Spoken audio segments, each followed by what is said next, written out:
Bien, pues muy buenos días. Estamos en una sesión más de nuestro seminario permanente de estudios cruzados sobre la modernidad y a la vez Simposio Internacional de Estudios Cruzados sobre la Modernidad dedicado a los 400 años del nacimiento de Blaise Pascal.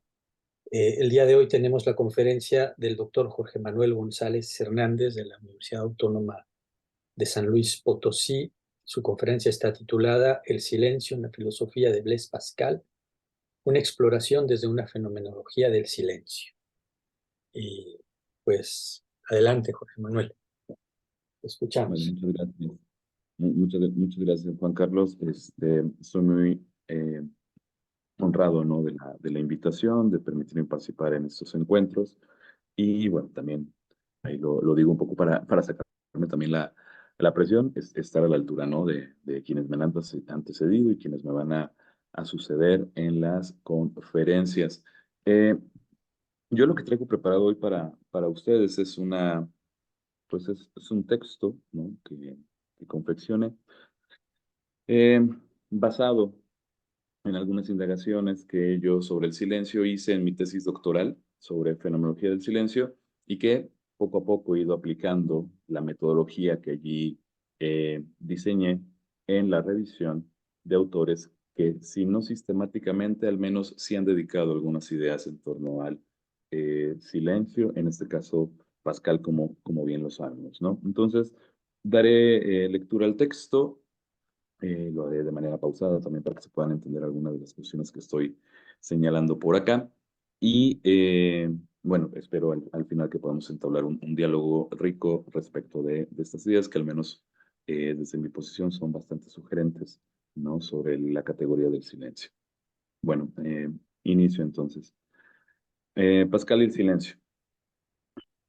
Introducirse en el concepto del silencio en la obra de Blaise Pascal conlleva una inmersión en un contexto filosófico donde se entrelazan diversas concepciones epistemológicas, ontológicas y existenciales.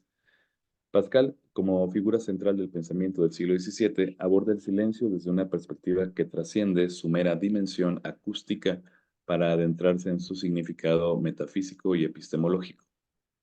En la obra de Pascal, el silencio emerge como un concepto multifacético que encierra implicaciones profundas sobre la naturaleza del conocimiento humano, la percepción de la realidad y la relación del individuo con lo trascendente.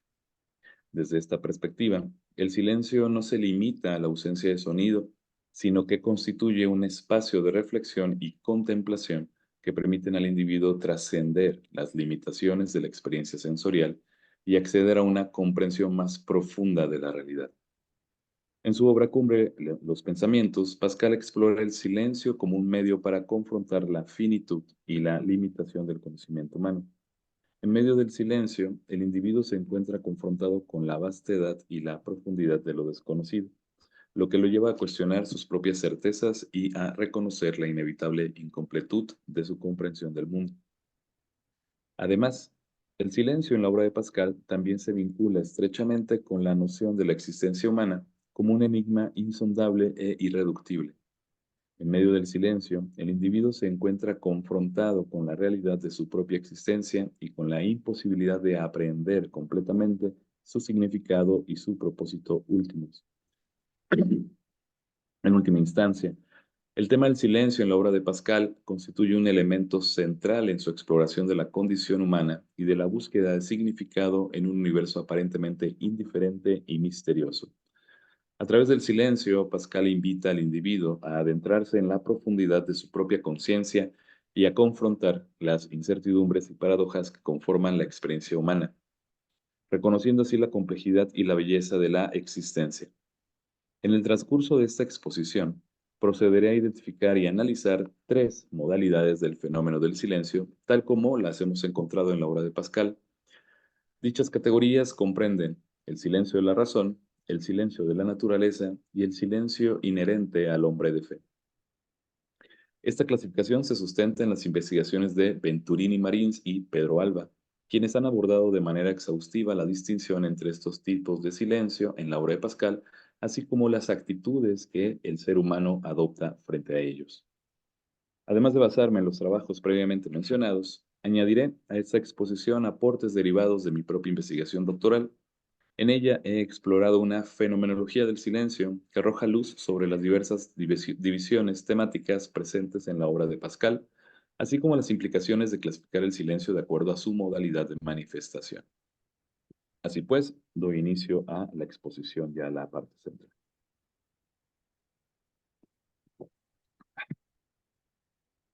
Aunque el silencio pueda parecer inicialmente como una simple ausencia de sonido o palabras habladas, su significado va más allá de esta definición elemental. En realidad, el silencio puede ser entendido como un estado mental o emocional caracterizado por la serenidad y la calma, así como por una dimensión ontológica que se encuentra arraigada en la realidad misma. Es importante destacar que este análisis constituye una de las primeras aplicaciones de la teoría desarrollada en mi tesis sobre aspectos estéticos en la obra de un autor. En este caso, en algunos fragmentos notables de la obra de Pascal, relacionados con el silencio. Aunque el silencio ha sido tradicionalmente considerado como un epifenómeno dentro del desarrollo histórico del pensamiento filosófico occidental, desde los presocráticos hasta los filósofos contemporáneos, es posible identificar vínculos directos con las acciones conscientes del hombre. Empero, el silencio no debe ser confundido con el mutismo, puesto que, mientras el mutismo denota la imposibilidad del habla articulada por una cuestión fisiológica, el silencio remite a una dimensión profunda de la experiencia humana, que no está necesariamente ligada en primera instancia a la producción de sonidos. Por otro lado, la creciente exigencia social de comunicación verbal ha generado una sobrecarga de palabras y una paradoja en la que el silencio ha adquirido una fascinación creciente y ha aumentado el deseo de regresar a él. Esta tendencia es indicativa de una reflexión sobre los efectos de la comunicación y sugiere una necesidad de equilibrar la comunicación verbal con momentos de silencio. Al respecto, en este fenómeno de la creciente popularidad del silencio en la vida humana, nosotros podemos acudir al, al análisis de las razones que llevaron a la aparición del silencio en la historia de una forma renovada, por decirlo de alguna forma, en el texto de Gutenberg Galaxy de Marshall McLuhan. En este libro, McLuhan lo que hace es explorar el impacto de la imprenta de tipos móviles y argumenta que la imprenta no solo cambió la forma en que se producían los libros y la información, sino que también cambió la forma en la que las personas pensaban, se comunicaban y percibían el mundo. La imprenta creó una cultura visual y lineal que impulsó el desarrollo de la ciencia y la filosofía, pero también afectó negativamente la cultura oral. Esta afectación es la que nosotros estamos tratando de rescatar, ¿no? Con la inserción o la aplicación de nuestra teoría en la revisión del texto de Pascal, porque es justamente en la cultura oral donde de manera mucho más inmediata, por decirlo así, rescatamos estos tipos de silencio que mencionamos arriba, ¿no? El de la razón, de la naturaleza y el del hombre de fe. ¿Ok? En ese sentido, entonces, la comunicación para nosotros en la actualidad se presenta como la panacea para todas las dificultades personales y sociales, y la falta de palabras o el silencio son percibidos como signos de incomodidad o incluso de fracaso, ¿no? En este contexto, es decir, que percibimos el silencio como una cosa que incomoda, como un fracaso, se considera un error comunicar algo de manera deficiente, pero es aún más inaceptable y condenable el hecho de callar, como si el silencio fuera una categoría negativa, ¿no? Que no tuviéramos que acudir a ella bajo ninguna circunstancia. Las motivaciones subyacentes a la abstención verbal por parte del hombre son de relevancia, perdón, son de relevancia significativa en tanto que exponen la naturaleza de su vínculo con el fenómeno del silencio. Las razones son tan variadas como las siguientes, y cito este, eh, a, eh, a un poeta de apellido Andrés, que ahorita se me escapa el nombre, ¿no? Cito, ¿no? Andrés, cierto que el lenguaje es el modo de callar y la forma en que llega a producirse el silencio, cuya naturaleza le permite estar en perpetuo cambio. En ocasiones, el silencio refleja el temor sentido frente a lo desconocido, frente a aquello que no es dominable, como ocurre ante la contemplación del universo, y que nos induce a percibir el destino personal, único, como una zozobra en lo inabarcable, ¿no? Este sería Pascal. Otras veces prorrumpe ante la idea de un mundo vivido como insuficiencia, sería el caso de Nietzsche, y puede antojarse a sí mismo una venganza, como lo haría Tolstoy, o una defensa ante el adverso destino, en el caso de Cicerón, una culminación disolutiva, la ilusión inherente a todo lenguaje, como leemos en Santayana, o la libre construcción del sueño, ¿no? De Jung. Y luego sigue dando un repaso a varias formas en las que el silencio puede generar alguna actuación humana, ¿no? Y por esas razones tan variadas es que, bueno, se habilita la posibilidad o la necesidad del estudio del silencio dentro del ámbito filosófico de manera sistemática, ¿no? Que hay que decirlo, porque hay algunos autores que sí le han dedicado algunas líneas, ¿no? Algunos capítulos al silencio, pero justamente lo que se echa de menos respecto de esta categoría es la sistematización, ¿no? Realmente, ¿qué es esto del silencio y cómo se puede utilizar para vincularlo con la comunicación, con la verdad, con la epistemología, etcétera, ¿no?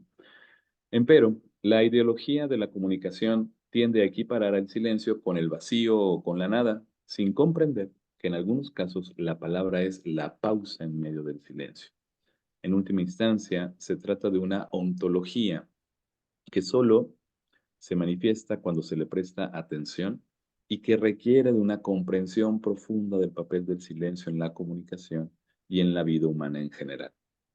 Si bien el silencio puede ser útil para comprender mejor la realidad a través de una reflexión personal que luego se puede aplicar en una conversación, el silencio impuesto por la violencia interrumpe el flujo de significados y socava los lazos que forman comunidad. En ese sentido, la única salida posible es la de encontrar un equilibrio entre el silencio y la palabra mediante una ética de la conversación que asuma que cada enunciado requiere de una respuesta, cada afirmación necesita de un argumento que la sustente y cada diálogo requiere de una deliberación mutua. La restauración de la conversación implica, por tanto, la recuperación de la palabra y del silencio. Es importante tener en cuenta que el alcance y la importancia de la palabra y del silencio dependerán siempre de las circunstancias en que se utilizan y de los contextos en los que se insertan. Resulta crucial examinar el silencio como una entidad ontológica con su propia función y significados positivos para comprender su papel en la existencia humana, atendiendo sobre todo a que en el ámbito de la filosofía la relación entre palabra y silencio se ha debatido durante siglos. Pero es eso, ¿no? La relación entre ambos, no el silencio aislado, ¿no? Por decirlo así. La palabra se ha visto como un fenómeno que surge de la oscuridad, de lo inaparente y que entra en la claridad de la luz. La palabra es el medio por el cual se expresa el conocimiento y se transmite a otros, pero su significado y su importancia solo se hacen evidentes cuando se utilizan adecuadamente. Y es en ese contexto, es decir, en el uso adecuado de la palabra, venida desde el silencio, analizando previamente qué es esto del silencio y cuáles son sus modos de manifestación, donde la revisión de la obra de Pascal puede hacernos de ayuda. ¿Ok? En la obra de Pascal se revela un perfil de apologeta cuyo propósito trasciende la mera argumentación teológica para dirigir a sus lectores hacia un camino de redención. Este sendero hacia la redención, según Pascal, se caracteriza por una espera en silencio, una actitud que encuentra su fundamentación en la convicción de que es Dios quien habla al hombre en la profundidad de su corazón. En ese sentido, el silencio emerge como uno de los principales objetivos de los pensamientos, donde se postula que es a través de este estado de quietud interior que el hombre logra sintonizarse con la voz divina. En la cosmovisión de Pascal, Dios se revela en el silencio mismo y por ende el acto de escuchar a Dios se convierte en una acción que requiere del hombre una disposición activa hacia el recogimiento y la reflexión profunda. En ese sentido, aparecen enunciadas someramente, las tres caras del silencio en Venturini Marins. La primera de ellas, que es la faceta del silencio, que sería identificada como el silencio de la razón o el silencio de los filósofos, eh, se manifiesta ahí, ¿no? En nuestra reflexión intelectual. Digamos que ahí lo podemos atajar. En esta, la filosofía, sin el silencio de la razón, en este, perdón, la filosofía se ve inmersa en un continuo enfrentamiento entre posturas opuestas, donde los filósofos pirrónicos abogan por la suspensión del juicio ante la imposibilidad de alcanzar certezas, mientras que los dogmáticos sostienen afirmaciones categóricas sobre la realidad. Esta dialéctica entre escepticismo y dogmatismo refleja la incapacidad inherente de la razón humana para alcanzar una comprensión definitiva y completa de la verdad. La segunda cara o faceta del silencio, denominada el silencio de la naturaleza, revela la insuficiencia del hombre para comprender plenamente el universo en ausencia de la voz de su creador. En este sentido, el silencio de la naturaleza enfatiza la necesidad de una receptividad atenta y serena por parte del hombre para percibir la presencia divina que se manifiesta en el orden y la armonía del cosmos. Solo a través del silencio, el hombre puede ser capaz de escuchar la voz de su creador que habla en la majestuosidad y la serenidad del universo.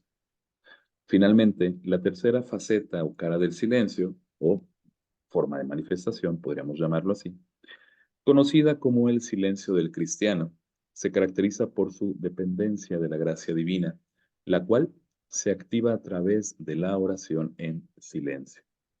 En esta dimensión, el silencio se convierte en el vehículo a través del cual el cristiano establece una conexión íntima con lo divino, permitiendo que la gracia de Dios penetre en su corazón y transforme su ser.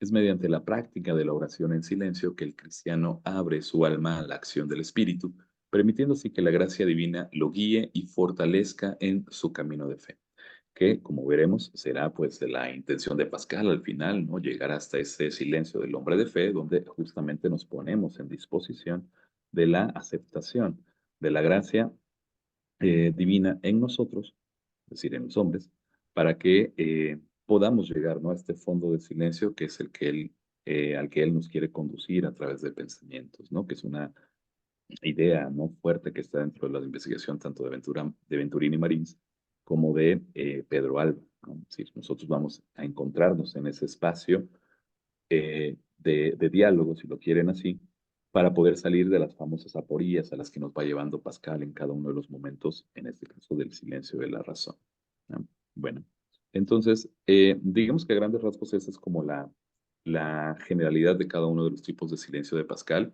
Ahora procederé a explicar de manera mucho más profunda, de manera mucho más sutil, cada uno de ellos. Bien, el silencio de la razón. Ahora sí, exclusivamente el silencio de la razón. Es una de las facetas que componen el complejo, panorama del silencio pascaliano. Se despliega como un escenario de confrontación dialéctica entre dogmáticos y pirrónicos.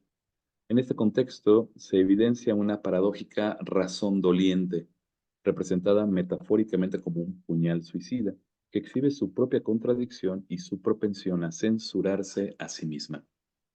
A través de esta dialéctica, Pascal no solo busca señalar las limitaciones y contradicciones inherentes a la razón, sino también impactar tanto a los defensores dogmáticos, cuyo fundamento reposa en la razón, como a los pirrónicos, quienes desconfían de la capacidad de la razón como instrumento de conocimiento. El desenlace de esta confrontación dialéctica desemboca en un estado de vértigo, que refleja la eterna lucha de contrarios. Solo mediante actos de preparación para recibir la gracia divina, Pascal sugiere, puede el individuo trascender esta perpetua confrontación y alcanzar la redención espiritual. Eh, si seguimos por esta beta, ¿no? De exploración del silencio de la razón en la filosofía, podemos ver cómo se destaca la postura de los dogmáticos, quienes sostienen, la destaca Pascal obviamente, quienes sostienen la posibilidad de dudar de todo excepto de los principios naturales. Ejemplificados estos como puntos básicos de todo discurso. Esta afirmación conlleva a una equiprimordialidad entre el silencio y el enunciado, revelando que siempre persiste la duda en el saber, mientras que la certeza se encuentra en el mismo acto de dudar. Aquí, simplemente para apoyar un poco, ¿no? En estas primeras reflexiones que hago en torno al silencio en Pascal, derivado de la investigación doctoral, esta idea, ¿no? De que hay, digamos, una aparición, por decirlo así, del silencio aparejado a la aparición del enunciado, es justamente lo que definen autores como Bernard Awenauer, ¿no? Que es uno de los pocos que ha hecho alguna sistematización del estudio del silencio, pero desde una mirada ontológica.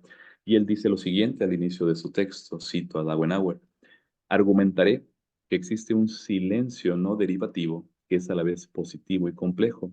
De hecho, este libro se basa en la tesis de que el silencio es un fenómeno al menos equiprimordial con el enunciado.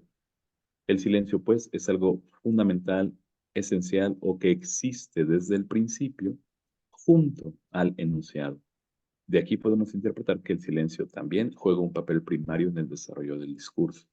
Entonces, digamos que esta es la expresión del discurso, perdón, del silencio inicial, que sería el silencio de la razón, aquel que encontramos justamente aparejado, ¿no? Adjunto, que camina de la mano con la performatividad, ¿no? Con la enunciación. Pero justamente ese no es el silencio que nos va a llevar hacia la apertura de la gracia, de acuerdo con Pascal, pero sí nos va presentando, digamos, ya algunas aporías que nos van anunciando la gran aporía, que sería esta distancia que hay con Dios. Es en este contexto, pues, que Pascal busca invalidar, ¿sí? Invalidar tanto los argumentos pirrónicos como los dogmáticos, colocando al filósofo en una aporía al invitar a no decantarse de inmediato por alguna de esas opciones. Afirmaríamos con Pascal una desestimación de quietismo al estilo de Miguel de Molinos, pues justamente Pascal no propone una inacción, no tienes que decidirte por alguno, sino más bien una reflexión profunda sobre las limitaciones de la razón humana. La aporía se torna aún más compleja debido a que la verdad pirrónica sugiere que no hay verdad, generando un cortocircuito en la capacidad de la razón para alcanzar certezas. En este escenario, el escepticismo emerge como una herramienta estratégica contra el dogmatismo, permitiendo al individuo no someterse ciegamente a la revelación. Este proceso revela dos tipos de filósofos: aquellos que serían los sabios ignorantes, es decir, quienes han alcanzado los extremos de la ignorancia tanto ingenua como docta, y los sabios arrogantes, cuya falta de comprensión del extremo de la ignorancia natural, desde el cual parten, los conduce a una actitud de soberbia intelectual. En ese contexto, esta arrogancia o esta soberbia se equipara con la vanidad de las ciencias para Pascal, que serían un producto contaminado posterior a la caída.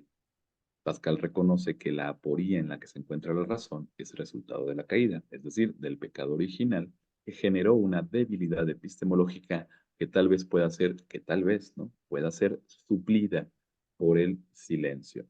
Esta idea de ser suplida es algo que mm, no necesariamente está puesto así en Pascal, pero por otras investigaciones, que algunas de ellas las mezclé aquí también, esta noción de la supletio o de la suplencia es algo que, digamos, llega a Pascal desde la espiritualidad cisterciense, atravesando el caso concreto de los ejercicios espirituales de Loyola, que en algún sentido también son similares a los ejercicios espirituales, por ejemplo, de Gertrudis de Herpta, ¿no? Que Gertrudis de Herpta es la gran campeona, por decirlo así, de la noción de la supleción, ¿no? Es decir, esta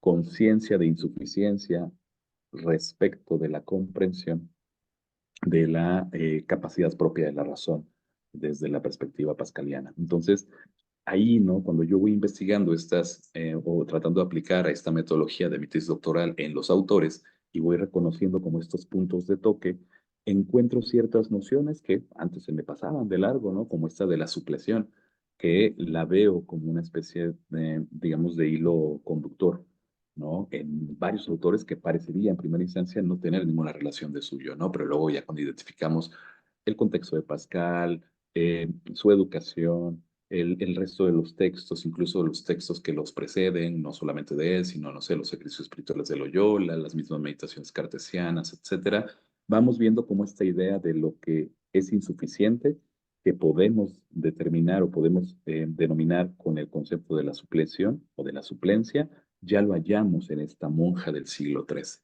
¿no? Que es la época de las reformas franciscanas, etcétera, ¿no? Eso lo sabemos bien. Entonces, nada más para que vean, ¿no? En qué contexto incluso me encuentro yo actualmente en estas investigaciones, ¿no? Entonces, repito esta idea para que se entienda de nuevo. Pascal reconoce que la aporía en la que se encuentra la razón es el resultado de la caída, es decir, del pecado original que generó una debilidad epistemológica que tal vez pueda ser suplida por el silencio. Sin embargo, no cualquier tipo de silencio es suficiente para hacer esa suplencia.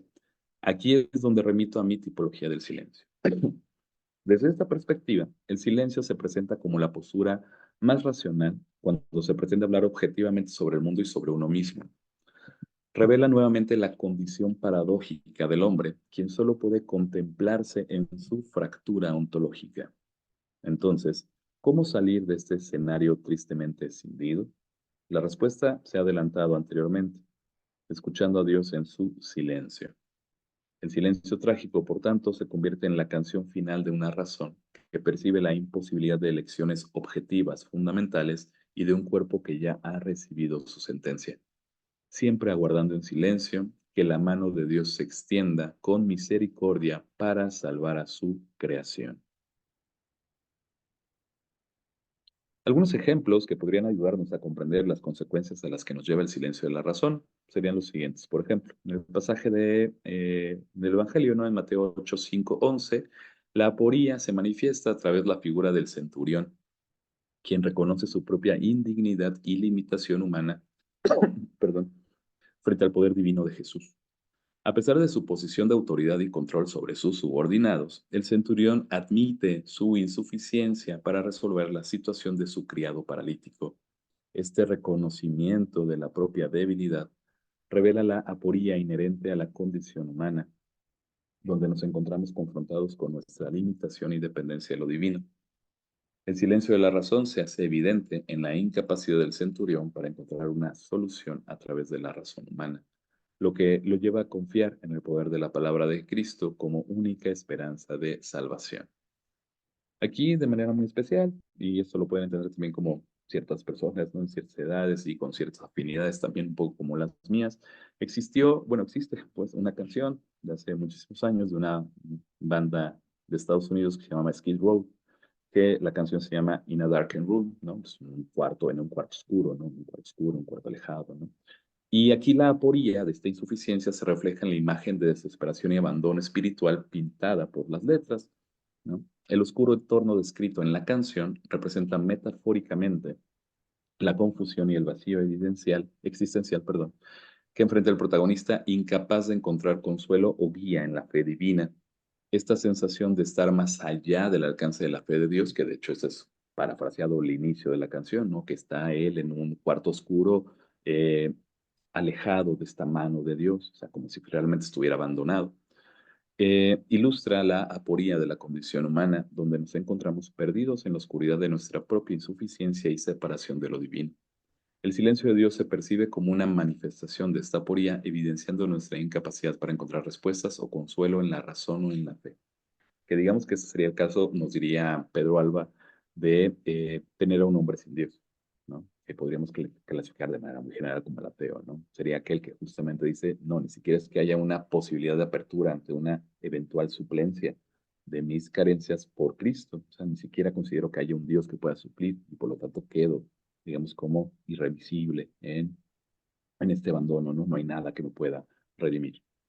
Y el tercer caso, ¿no? Que es un poco ya para ahondar en ello, serían los escritos de la misma Gertrudis de Helfta, eh, que son dos, ¿no? Sus ejercicios espirituales, que son básicos, pero sobre todo el gran libro de ella, que es el del El Heraldo de la Ternura Divina. En ambos, la aporía se experimenta, en ambos textos de Gertrudis, la aporía se experimenta como una conciencia aguda de la propia imperfección y pecado frente a la perfección y bondad divinas. A través de sus visiones místicas, Gertrudis se enfrenta a la realidad de su propia insuficiencia y dependencia de la gracia divina para alcanzar la unión con Dios. Esta conciencia de la propia debilidad revela la aporía fundamental de la condición humana, donde nos encontramos constantemente confrontados con esa limitación y con la necesidad de la suplencia. El silencio de Dios en estas experiencias místicas se interpreta como una invitación a reconocer nuestra propia insuficiencia y a buscar la presencia y la guía divinas en medio de la incertidumbre y la oscuridad de la vida. Antes de pasar al siguiente tipo de silencio, que sería el de la naturaleza, en Pascal, una consideración final sobre el silencio de la razón. En el contexto del silencio de la razón de Pascal, la interrelación entre palabra y silencio adquiriría una relevancia crucial al manifestar la mayoría de las modalidades dialógicas que se emplean para otorgar nuevos significados al mundo. Es decir, además de mostrarnos este primer nivel de aporía, ¿no? Entre decantarse entre pirrónicos y dogmáticos, ¿no? En esta cuestión de actitudes epistemológicas frente a lo real, eh, Pascal, pero no él directamente, ¿no? Sino también la sistematización que yo estoy aportando un poco en la interpretación del texto de Pascal y del estudio del silencio, encontramos que estas modalidades de conversación o de diálogo son las que nos van manifestando por esa equiprimordialidad de la aparición del silencio junto al enunciado, las diversas formas en las que el silencio al que Pascal nos quiere llevar, que sería el silencio del hombre del fe, ya están en nosotros, en el habla cotidiana, por decirlo así. O sea, ya existe ahí, pues porque siempre estamos produciendo, porque parece que hay una, eh, digamos, como que una llamada incesante a estar hablando, ¿no? Que ese es uno de los problemas que tal vez en Pascal empiezan a notarse también, ¿no? Que hay que retardar el juicio, acallar el pensamiento, mantenerse a distancia de la realidad y de los juicios que podemos emitir sobre el mundo también. Entonces, por esa razón, estas modalidades dialógicas ya están, digamos, en el silencio de la razón, y de ahí tenemos que hacer como una especie, diríamos fenomenológicamente, perdón, de reducciones, ¿no? Para ir encontrando ahora sí ese fondo de silencio, si le quieren llamar así, originario, que sería el silencio del hombre de la fe. Esta conjunción, ¿no? De las modalidades dialógicas se sustentan en el encuentro equiprimordial, lo dijimos arriba, entre la palabra y el silencio, que revela, y esto ya lo añadimos ahora, la potencialidad de una comunicación incipiente que lo precede y acompaña. No obstante, esta perspectiva invita a cuestionar la exageración del papel del silencio en la comunicación, especialmente considerando las posturas extremas representadas por los pirrónicos y los dogmáticos.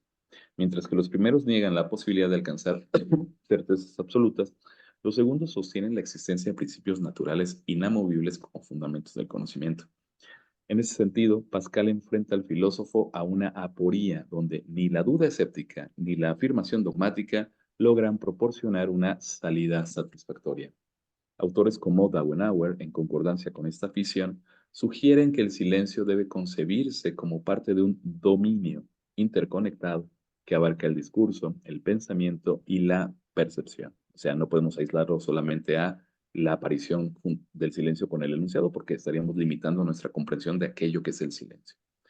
Esta perspectiva revela que el silencio, la percepción y el pensamiento se entrelazan como expresiones de la libertad humana en un diálogo continuo con el mundo, donde el silencio se revela como un participante activo en la construcción del significado, habitando en la percepción que aún no se articula en lenguaje. Entonces ya está advirtiendo que hay un silencio anterior a la articulación, o al menos uno, ¿no? Vamos a ver que existen dos, de acuerdo con Pascal.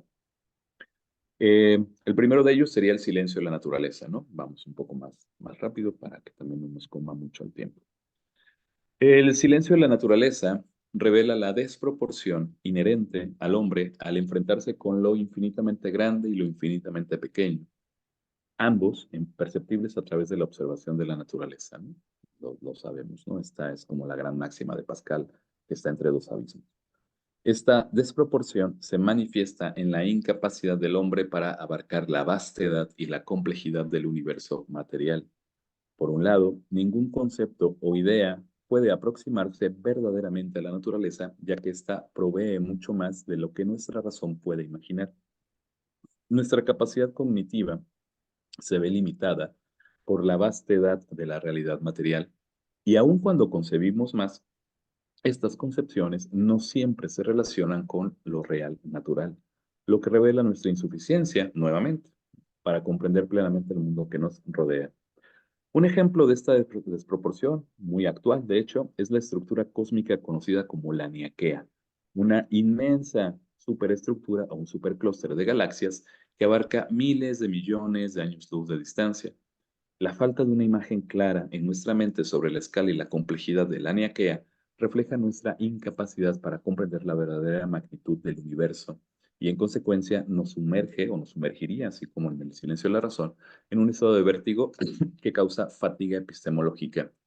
Esto, claro está, tiene que ver con el tomar las cosas en serio, ¿no? Claro, cuando uno ve las representaciones de los modelos de la Niaquea, ¿no? El mapa que han hecho, eh, en las investigaciones de cuál es el límite, pues uno se tiene que contentar con unos cubos en los cuales aparecen los superclústeres, que serían las galaxias, y dentro de esos superclústeres, uno de varios sería la Niaquea, que es donde justamente está nuestra galaxia, entre otras tantas, ¿no? Pues lo único que podemos representar es una imagen de un cubo que está conteniendo galaxias, pero todavía está desbordado ese cubo por otras galaxias que serían superclústeres a su vez. Entonces, si se fijan ahí, no hay una imagen como tal, y eso es justamente lo que generaría este vértigo, ¿no? Si lo tomamos seriamente, claro está. Si lo tomamos así como, pues no parece ser algo que tenga por qué importarme, eh, pues es obvio que no va a ser un tema para mí. Y por lo tanto estaré ya decidiéndome por una posición, si se fijan, ¿no? Y ahí el silencio no tendrá ninguna incidencia en mi comprensión de la realidad. En ese sentido, el silencio de la naturaleza nos confronta con nuestra propia limitación y nos insta a reconocer la vastedad y complejidad del cosmos, superando así los límites de nuestra comprensión racional y enfrentándonos, a la inevitabilidad de nuestra insuficiencia frente a la grandeza de lo natural. Pascal aborda esta experiencia de insuficiencia tanto a través de la vía de lo pequeño como de lo grande, ambos en forma infinita. La vía de lo pequeño se ilustra mediante la observación de un ácaro, a partir del cual Pascal gradualmente revela mayores niveles de pequeñez, como podríamos ver, por ejemplo, en los avances actuales en la nanotecnología. Por ejemplo, la capacidad de manipular y trabajar con materiales a nivel molecular abre un mundo nuevo de posibilidades tecnológicas. Sin embargo, esta exploración de lo pequeño conlleva el riesgo de perderse en la infinita pequeñez y caer en el escepticismo. En ese contexto, la imaginación del hombre se ve limitada al intentar concebir la magnitud de lo pequeño, lo que genera una sensación de insignificancia frente a la vastedad del cosmos. A su vez, la vía de lo grande confronta al hombre con la imposibilidad de abarcar la inmensidad del universo, como lo dijimos hace rato en la imagen, si es que podemos tener alguna, de Laniakea. Esta dualidad entre lo infinitamente pequeño y lo infinitamente grande sitúa al hombre entre dos extremos, sin poder alcanzar ninguno de ellos, es decir, no alcanza su techo, no llega a su suelo, no llega a tocar su suelo, lo que constituye en sí mismo esta también una no imagen propia del individuo. Según Pascal, esta comprensión de ubicarse entre dos infinitos invitaría al hombre a contemplar en silencio en lugar de buscar imágenes con presunción. Este silencio, que ahora sí podríamos llamar, ¿no?, profundo en cierto tipo, en cierto nivel, permite al hombre asimilar lo incomprensible y reconocer la limitación del discurso para significar completamente la realidad.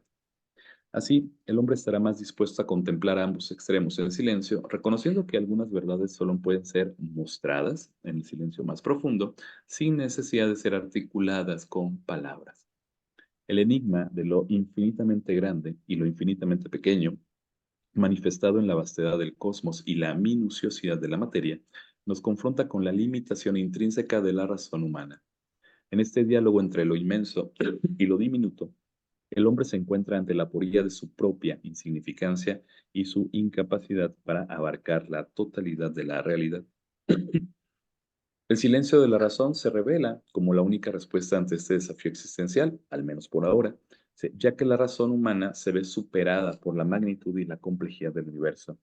A través de la contemplación del silencio de la naturaleza, el hombre se adentra en un estado de receptividad y humildad que lo prepara para escuchar el silencio de Dios.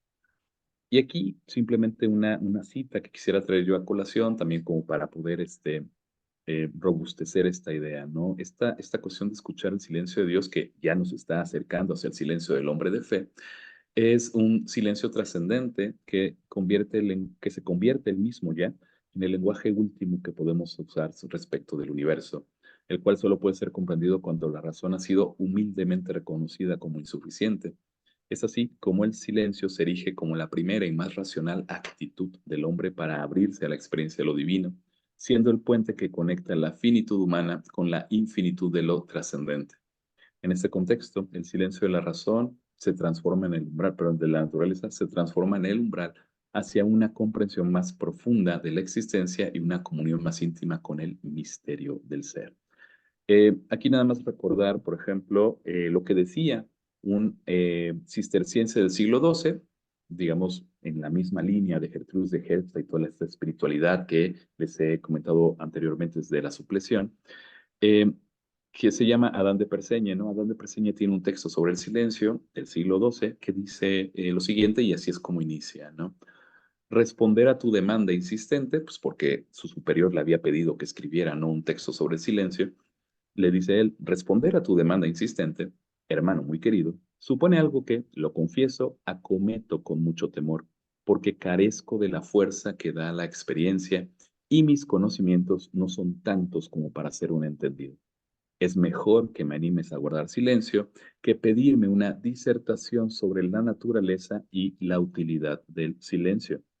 La clave del tema que solicitas solo la encuentran quienes aman el silencio, los seguidores de la paz.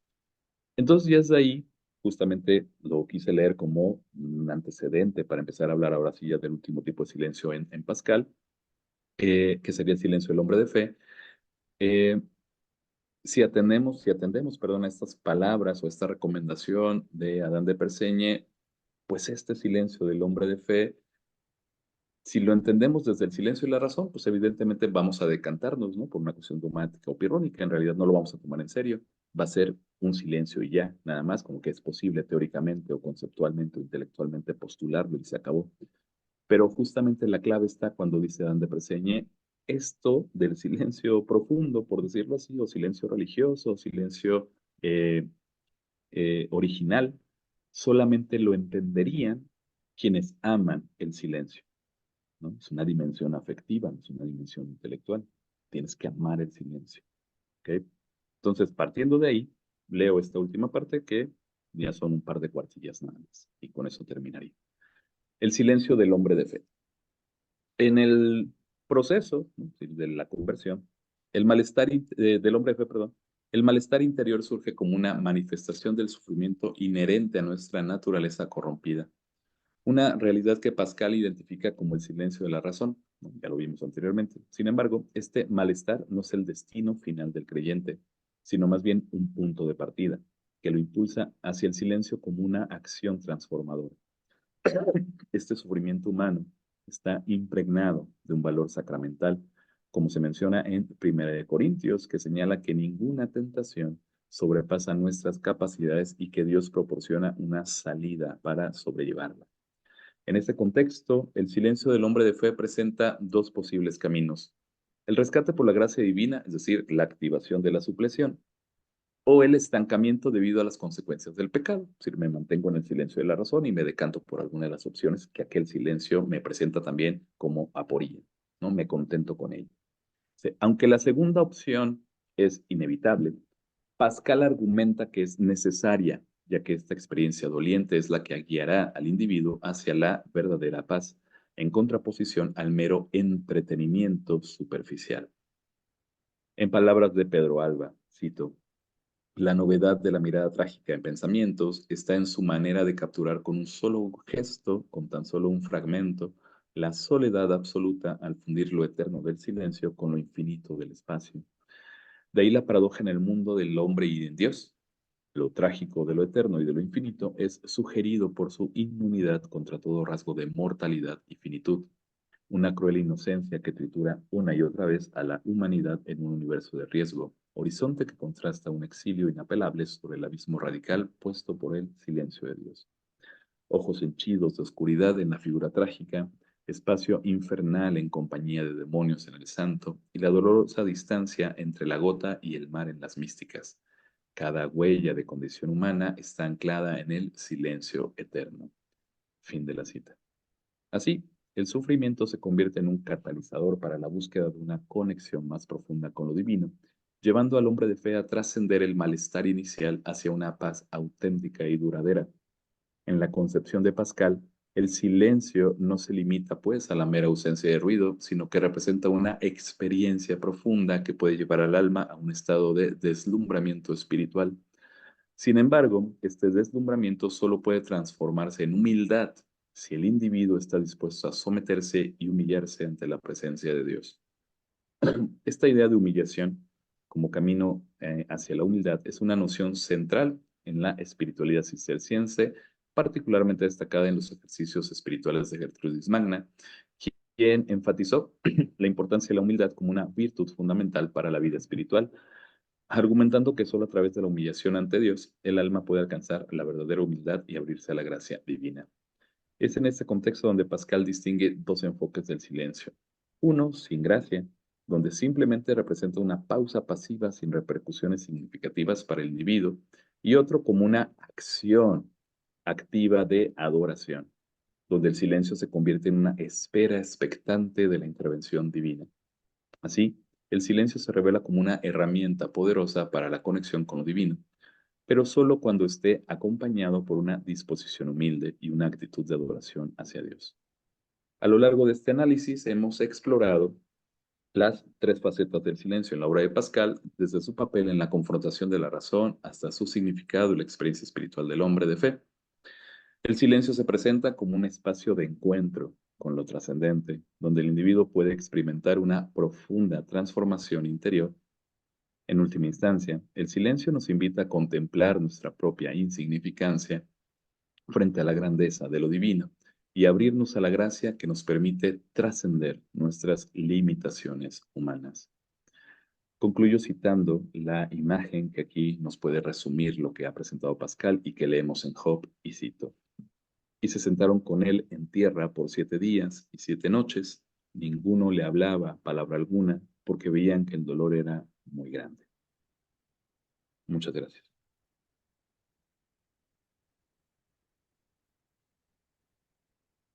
Pues muchísimas gracias a ti, Jorge, por esta conferencia tan densa, tan esclarecedora, que encima viene a dialogar con las dos últimas conferencias, ¿no? Donde se había hablado con Alicia Villar de esta dimensión de remoción de los obstáculos, ¿no? Que la estrategia apologética de Pascal, pues mínimamente nos invitaba a remover los obstáculos, ¿no? Y después con Estefano Santacilia, en la última conferencia, se hablaba de la gracia como de algo que está allí, pero que tenemos que abrirnos a ella, ¿no? Entonces, conectándolo, bueno, pues diríamos que uno de esos obstáculos es ese ruido, ¿no?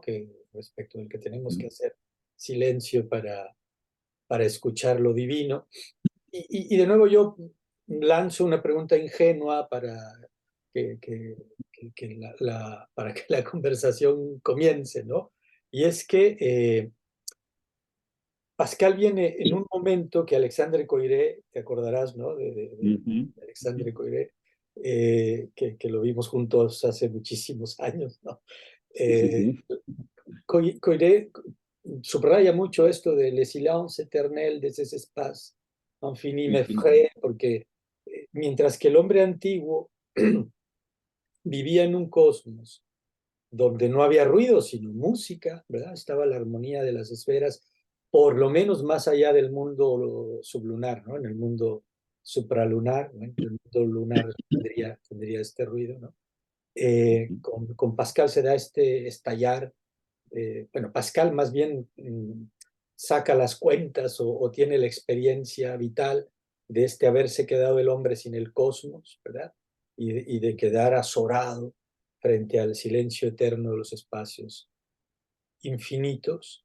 Pero a lo mejor también eso tiene que ver con el ruido de una vida burguesa que comienza, ¿no? Que comienza ahí con mucha intensidad y que lo obliga a él a hacer la pascalina para ayudarle a su padre, a hacer las cuentas para ayudarle a Richelieu todavía, sí, a Richelieu a Ujú. juntar dinero para la guerra de los 30 años y para la construcción del Estado moderno.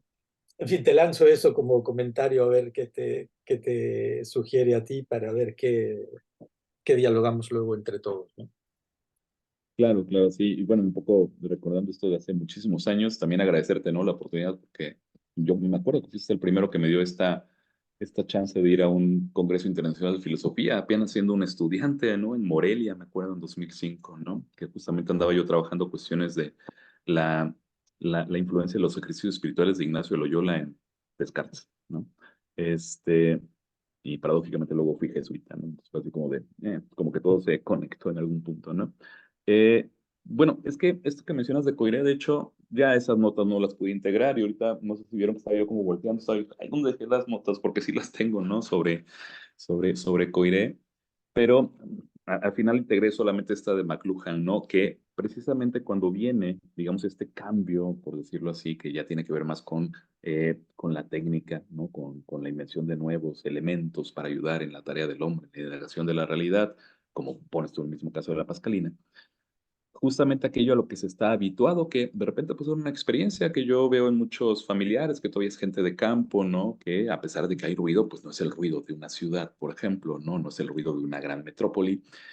Digamos que su relación con la naturaleza, su relación con Dios, su relación con las personas, ¿no? Con los demás integrantes de la comunidad, que es justamente eso, no hay todavía una comunidad, se puede hablar en esos términos, eh, reviste un halo de silencio que para nosotros ya no es perceptible. Cuando digo nosotros, estamos hablando de nosotros en la ciudad, ¿no? Y este fragmentito que leí, ¿no? Por ahí hice la cita de McLuhan, justamente habla de cómo, digo, no lo leí completo porque si no me iba a acabar el tiempo, pero puedo ahorita utilizar justamente el espacio de la conversación para ello.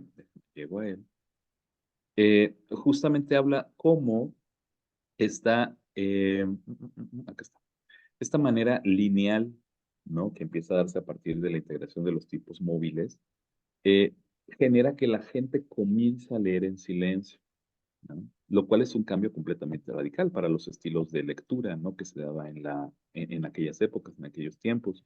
El hecho de que se empiece a leer en silencio y de manera pasiva, es ahí donde justamente va, digamos, como dándose esto que mencioné muchas veces dentro de la misma conferencia como una fatiga epistemológica, ¿no? Digamos como que voy adecuándome a una forma de pensar que tiene que ver más con la pasividad que el objeto con el que en teoría estoy estudiando y estoy aprendiendo, me reporta que con lo que se perdió, ¿qué fue lo que se perdió? La cultura oral, la conversación, el diálogo, que justamente es algo muy natural, digo, a mí me ha pasado muchas veces, ¿no? Incluso cuando suena esta etapa jesuítica que iba de misiones, lo que yo encontraba era cómo puedes entrar de inmediato en diálogo con la gente en las comunidades.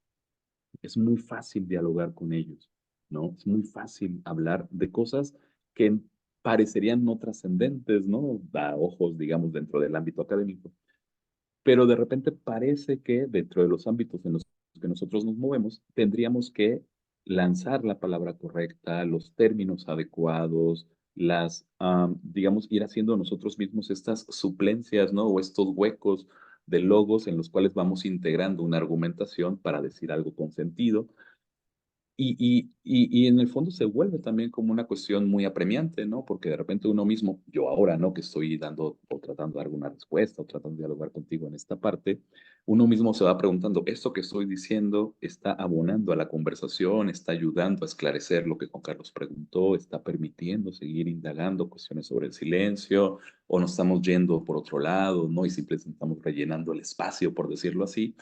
Y esta sensación de aventurarse a decir cosas e irlas hilvanando con cierto sentido, no es una sensación que se dé dentro de esta conversación, que es la que justamente se extraña, ¿no? Diría McLuhan, en el ámbito, digamos, uso la palabra nada más por ejemplificar, ¿no? Porque yo pienso que sea así de forma definitiva, en el ámbito rural, ¿no? Donde justamente este apremio por la corrección de la idea eh, no se da, ¿no? Simplemente está la conversación de dos conciencias o más en torno a cuestiones comunes. Que eso ya no lo dije porque es parte también de las cosas que siempre integro cuando hablo del silencio, ¿no? Que sería aquel reconocimiento que, lo recordarás tú bien, ¿no? En las obras completas de Ortega, no recuerdo si es el tomo 6, está este ensayito del silencio Gran Brahman, ¿no? Que justamente es donde Ortega dice que esta racionalidad a ultranza lo único que ha hecho es escondernos de aquel sentir inconfesado que todos tendríamos que declarar, ¿no? Que es justamente un sinsentido, ¿no? Ahí lo va diciendo el mismo Ortega, ¿no? En ese ensayito. Y por eso es que inicia, ¿no?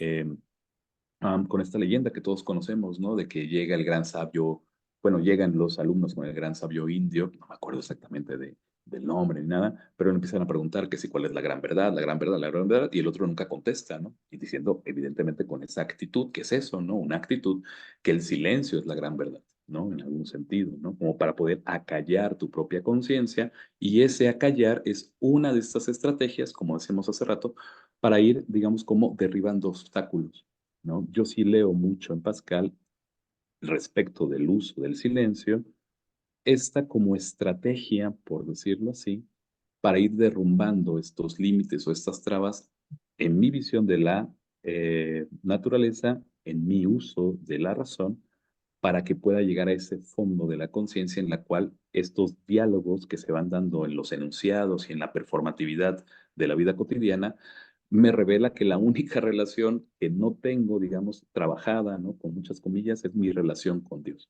¿no? Y en esa relación con Dios, el silencio juega un papel preponderante.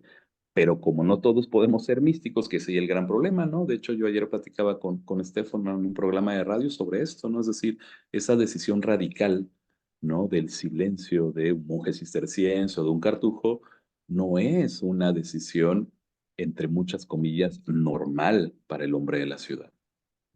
No es normal. Entonces, digamos que está muy aventado nuestro espíritu en la actualidad a querer hablar, a querer responder, ¿no? A querer decir cosas para llenar un vacío que tal vez no seamos capaces de soportar. Pero justamente, ¿no? Es lo último que decía en el silencio de la fe. Pascal nos anima a que vayamos allá porque ese sufrimiento es necesario para que podamos llegar a este descubrimiento de ese silencio que está en nosotros, ¿no?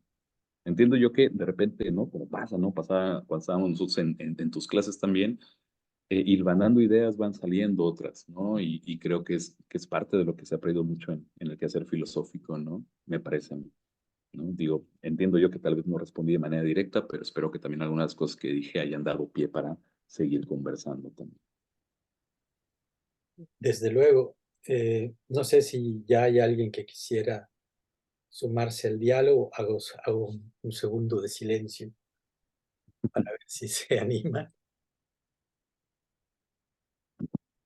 Y mientras se animan, pues me haces pensar tu exposición y tus comentarios ahora también en un paralelismo, ¿no? En una comparación entre este cosmos, que ya no es un cosmos, sino un espacio infinito y Ujú, silencioso, poner eso en paralelo con lo de la habitación, ¿no? O sea, que dice Pascal, ujú, el problema es que ujú, no podemos quedarnos quietos en nuestra habitación, porque socialmente hablando también eso sería algo nuevo, porque una cosa es que el religioso tenga su celda para irse a orar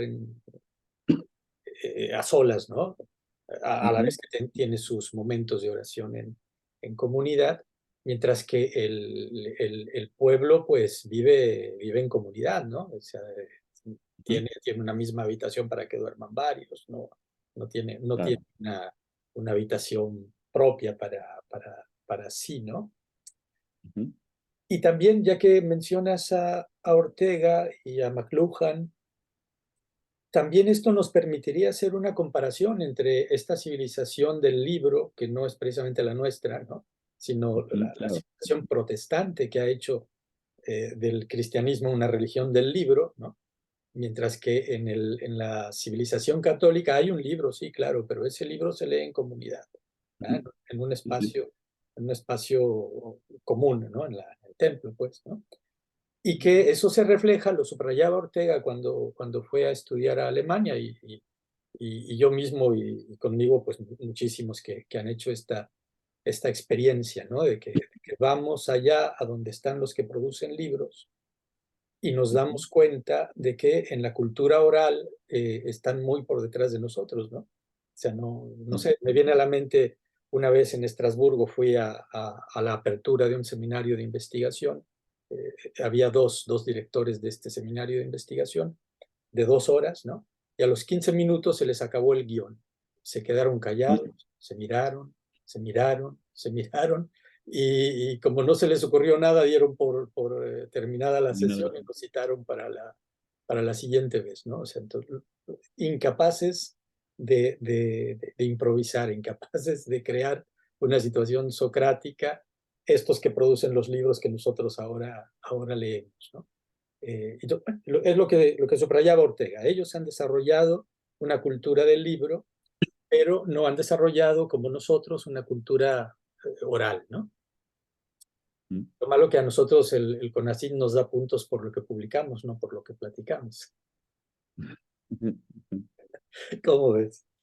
Sí, es que fíjate que esto me recuerda mucho un texto de estos, que siempre los confundo porque no sé quién es quién, pero me acuerdo siempre sus nombres, que se llama David Breton y Philippe Le Breton, ¿no? O sea, uno es antropólogo, el otro es sociólogo, pero nunca logro recordar quién es quién. Pero tienen un librito que se llama El silencio y los excesos de la comunicación, ¿no? Es muy actual, porque son cartas un poco al estilo de aquel texto que seguramente ustedes conocen de En qué creen los que no creen, ¿no? Donde María Martini está carteándose con Eco. Acá hacen un poco lo mismo, ¿no? En torno a el sentido del silencio en la comunicación, no sé, en el tema de la conversación, en el tema del diálogo, en el tema de tal cosa, ¿no? Y en una de estas tantas, no recuerdo cuál de las varias cartas que se van dando entre ellos sobre estos temas, justamente mencionan que uno de los requisitos fundamentales para distinguir entre diálogo y conversación es que en la conversación, por ejemplo, tiene que existir un sentido de comunidad, por un lado, pero es que esa comunidad justamente revela una comunión con el otro, ¿no? Que justamente no tiene, digamos, como una barrera o un límite. Podríamos tomar el ejemplo que dices tú, libresco, ¿no? O sea, si no hablamos desde los libros, parece que no nos entendemos, ¿no? O parece que no estuviéramos diciendo nada de valor. Y ellos dicen, no, es que justamente en am, voy a usar una expresión bueno, yo lo escucho muy actual, incluso fuera de los ámbitos académicos, perdón, perdón, este abrirse al otro tiene que ver con que en la conversación yo puedo incluso ver los gestos del otro y en ese ver los gestos del otro puedo responder al gesto y no necesariamente a la palabra dicha, ¿no? Es decir, entonces tiene que ver con una interpretación de una gesticulación que en sí misma es silenciosa, dicen ellos en estas cartas, a diferencia del diálogo, que el diálogo ya se ha vuelto una tecnificación de la palabra. Y esa tecnificación de la palabra es la que nos invita a que yo, por ejemplo, escriba un texto de chorrocientas cuartillas sobre las distinciones del silencio en Pascal, y a lo mejor simplemente estamos hablando de una partecita muy pequeña, pero que es muy jugosa, ¿no? Por decirlo así, y que incluso en la conversación podemos utilizar expresiones de este tipo, ¿no? Muy jugosa, que jamás en la vida, claro, uno lo puede hacer, evidentemente, ¿no? En un texto, en un libro que quieres publicar, vas a ponerle muy jugoso, ¿no? Como expresión, tendrás que buscar otra forma para que pueda ser aceptado, ¿no? El texto, el capítulo, lo que sea que estés escribiendo. Pero regresando a esta idea, que ellos decían de la conversación y el diálogo, me parece que hay un punto de encuentro con las ideas que yo estaba tratando de explorar ahorita en Pascal, ¿no? Porque a final de cuentas, como lo dice el título de la conferencia, es una exploración.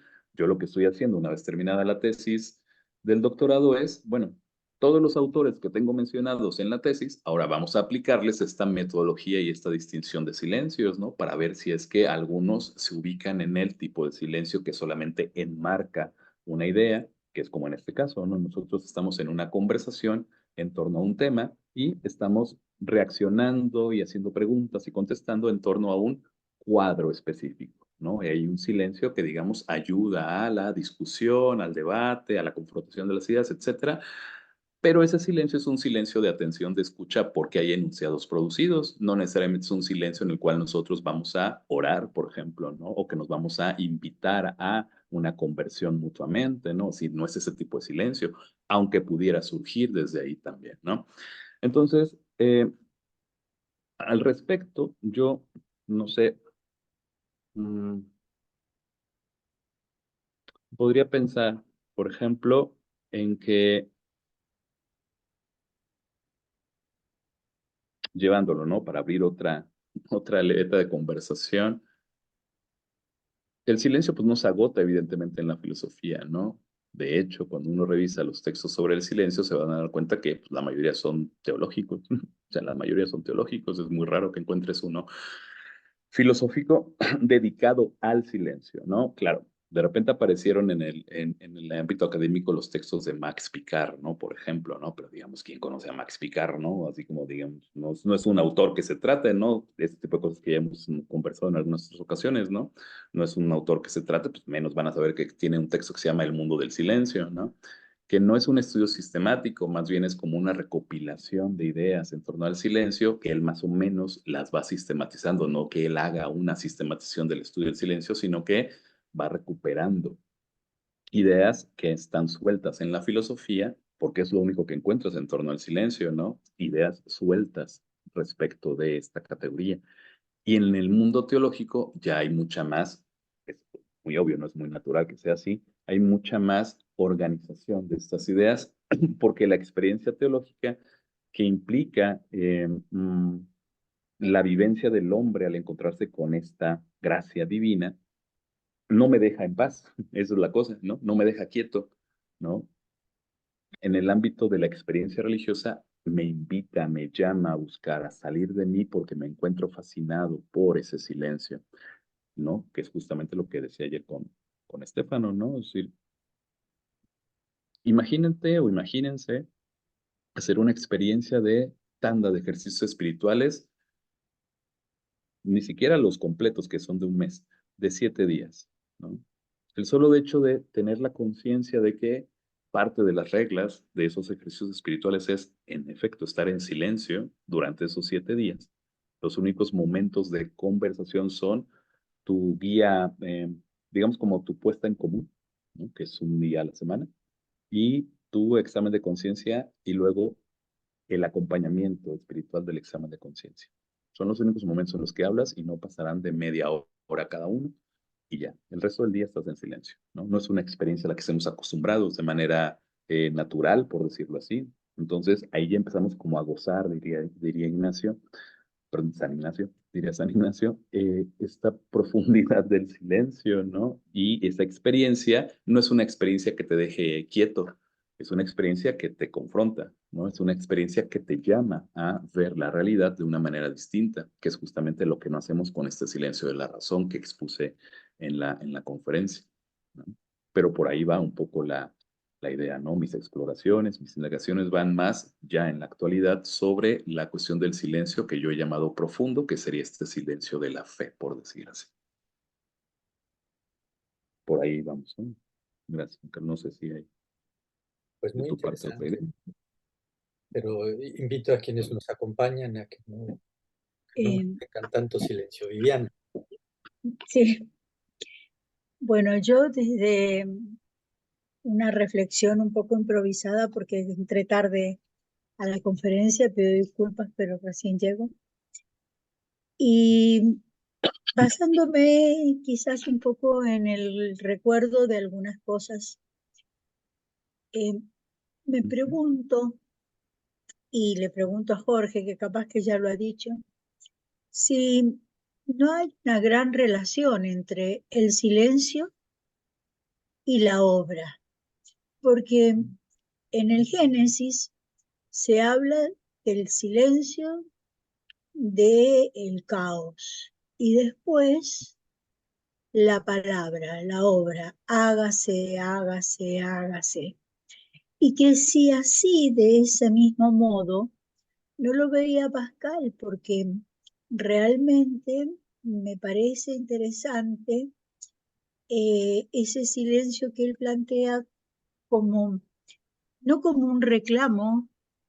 En otros casos, cuando alguien le pide algo a Dios y Dios parece no escuchar y entonces se produce ese interrogatorio, ¿por qué no estás presente? O también cuando Jesús acude al Padre en el momento de la crucifixión y no encuentra la respuesta. Pero es que no es caso que después de ese silencio de Dios no viene la gran obra de Dios y todas las cosas deberían ordenarse a esa obra, ¿no? A esa palabra que viene después del silencio, porque no es primero la palabra, sino que primero es el silencio y después la palabra, según yo tengo entendido. ¿Qué dices tú, Jorge? Que me ha gustado mucho tu exposición. Muchas gracias, doctora. Si me permiten 2 segundos, me levanto. Tengo aquí a mi izquierda un texto que nos puede resolver y ahorita nada más voy a leer un fragmentito que creo que puede ayudar mucho a elucidar esto y doy respuesta. Denme un segundo nada más, lo tomo.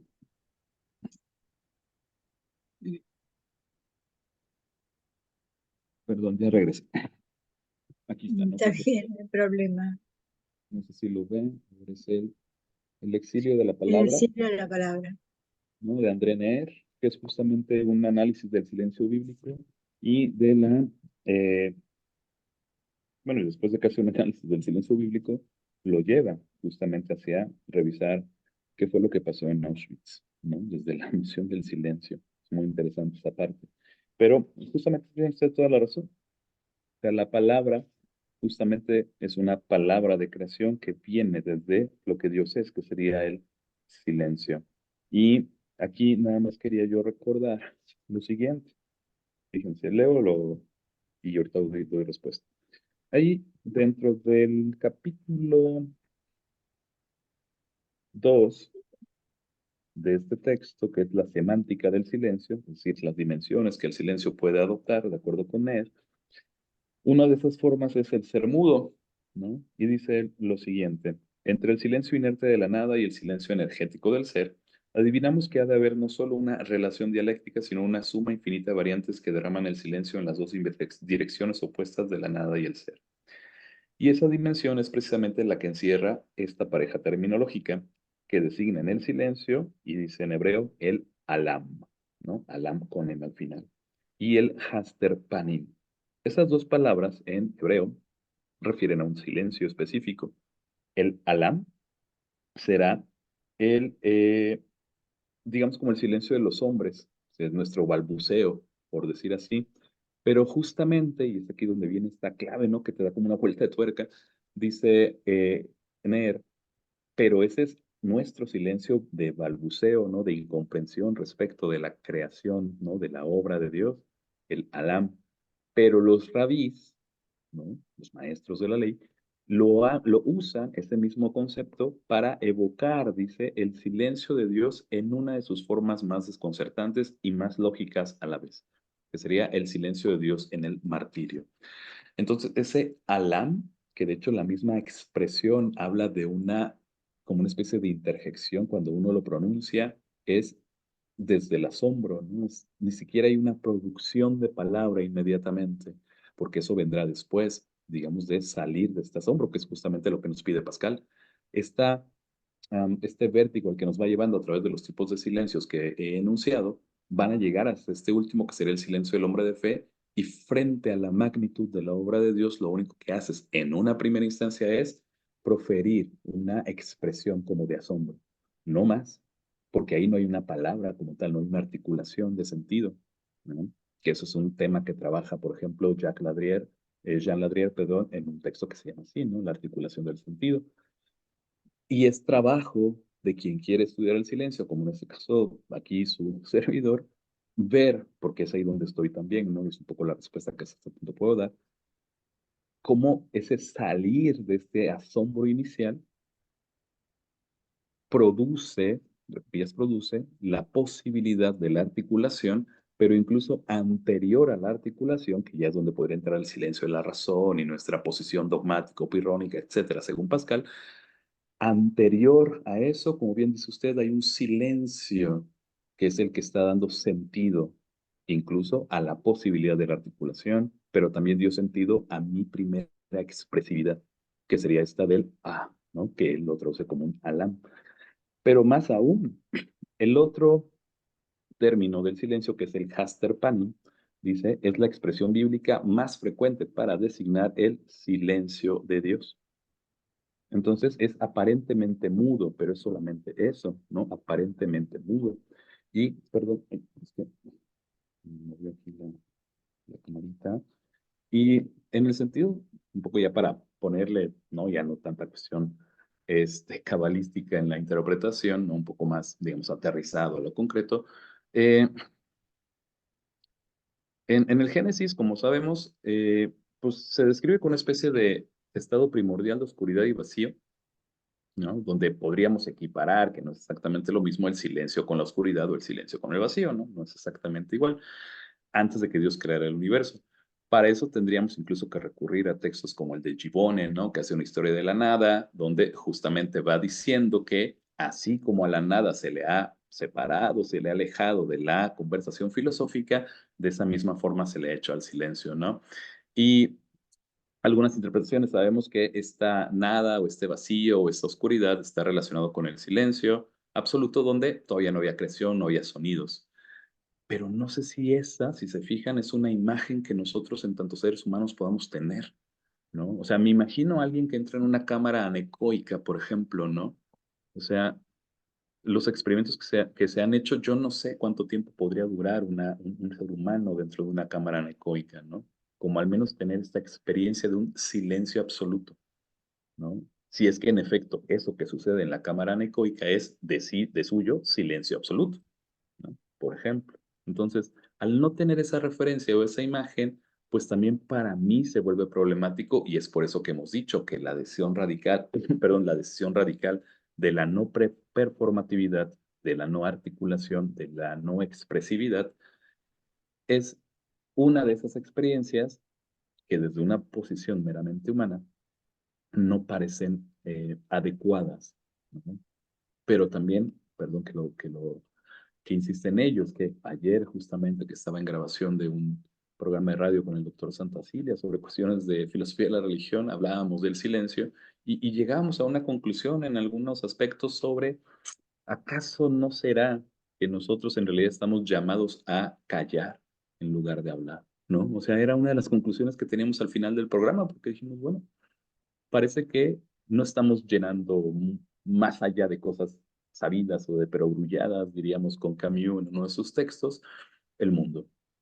Muchas veces incluso estamos repitiendo cosas, ¿no? Pero cuando estamos repitiendo cosas, pues tal vez están siendo repetidas para nosotros, pero no sé si el valor de la repetición, que eso es algo que no he abordado, por ejemplo, en mi relación, en los estudios que he hecho sobre el silencio, el valor de la repetición puede ser fundamental también para poder descubrir cuál es el sentido del silencio, ¿no? Y una última idea, no sé, ahorita que iba comentando, también extraído, ¿no? De este texto de Neher, pero ahí sí no me acuerdo en qué página está y me tardaría mucho buscándolo, es que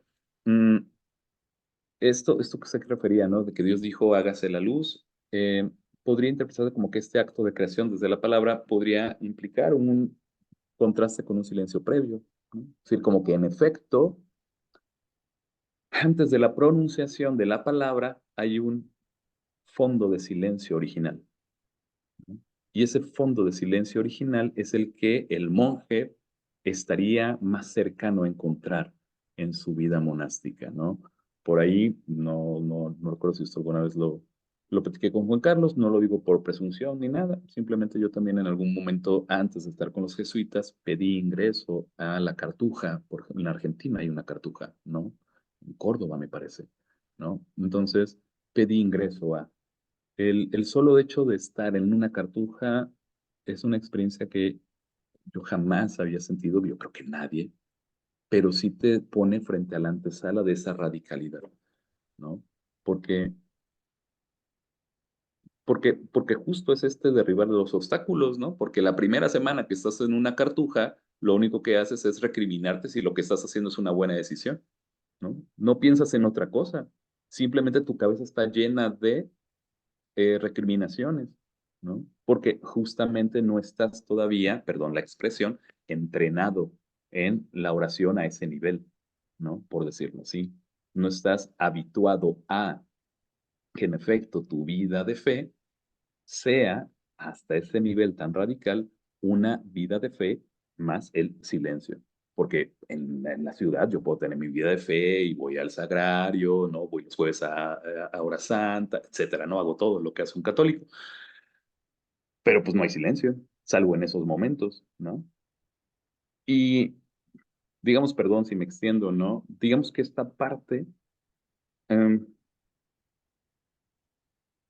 como no todos podemos ser monjes cartujos, esto lo entiende muy bien Edith Stein, ¿no? Y nos lo narra en su texto de Caminos del Silencio Interior, ¿no? Que es un texto muy chiquito, pero justamente ahí indica cómo puede haber una adaptación de una vida de silencio monacal a la vida cotidiana. Puede haber, claro, tiene ahí evidentemente sus puntos teológicos bastante fuertes, ¿no? Pero la finalidad en ese textito es exactamente lo mismo que yo dije de Pascal. Se está preparando para generar ese espacio de receptividad, que no es una receptividad donde yo voy a quedarme como una conciencia pasiva, sino que justamente estoy habilitando o activando, que creo que fue una de las palabras que usó el doctor Santacilia en su exposición. Yo activo mediante el silencio la posibilidad de la recepción de la gracia. Y eso no necesito ser un monje cartujo, dice Stein, porque lo puedo hacer desde la toma de posición seria frente al fenómeno del silencio. Y no es un divertismo cualquiera, ¿no? Como diría Pascal, por ejemplo. Entonces, digo, no sé si respondí, le agradezco la intervención, pero un poco también al aire es lo que puedo ir respondiendo, doctora. Muchas gracias. Muchísimas gracias a usted. La verdad es que sí se ha extendido mucho la posibilidad de investigar todo ese tema porque es muy interesante. Muchas gracias. Gracias, doctor. ¿Quién más quisiera intervenir?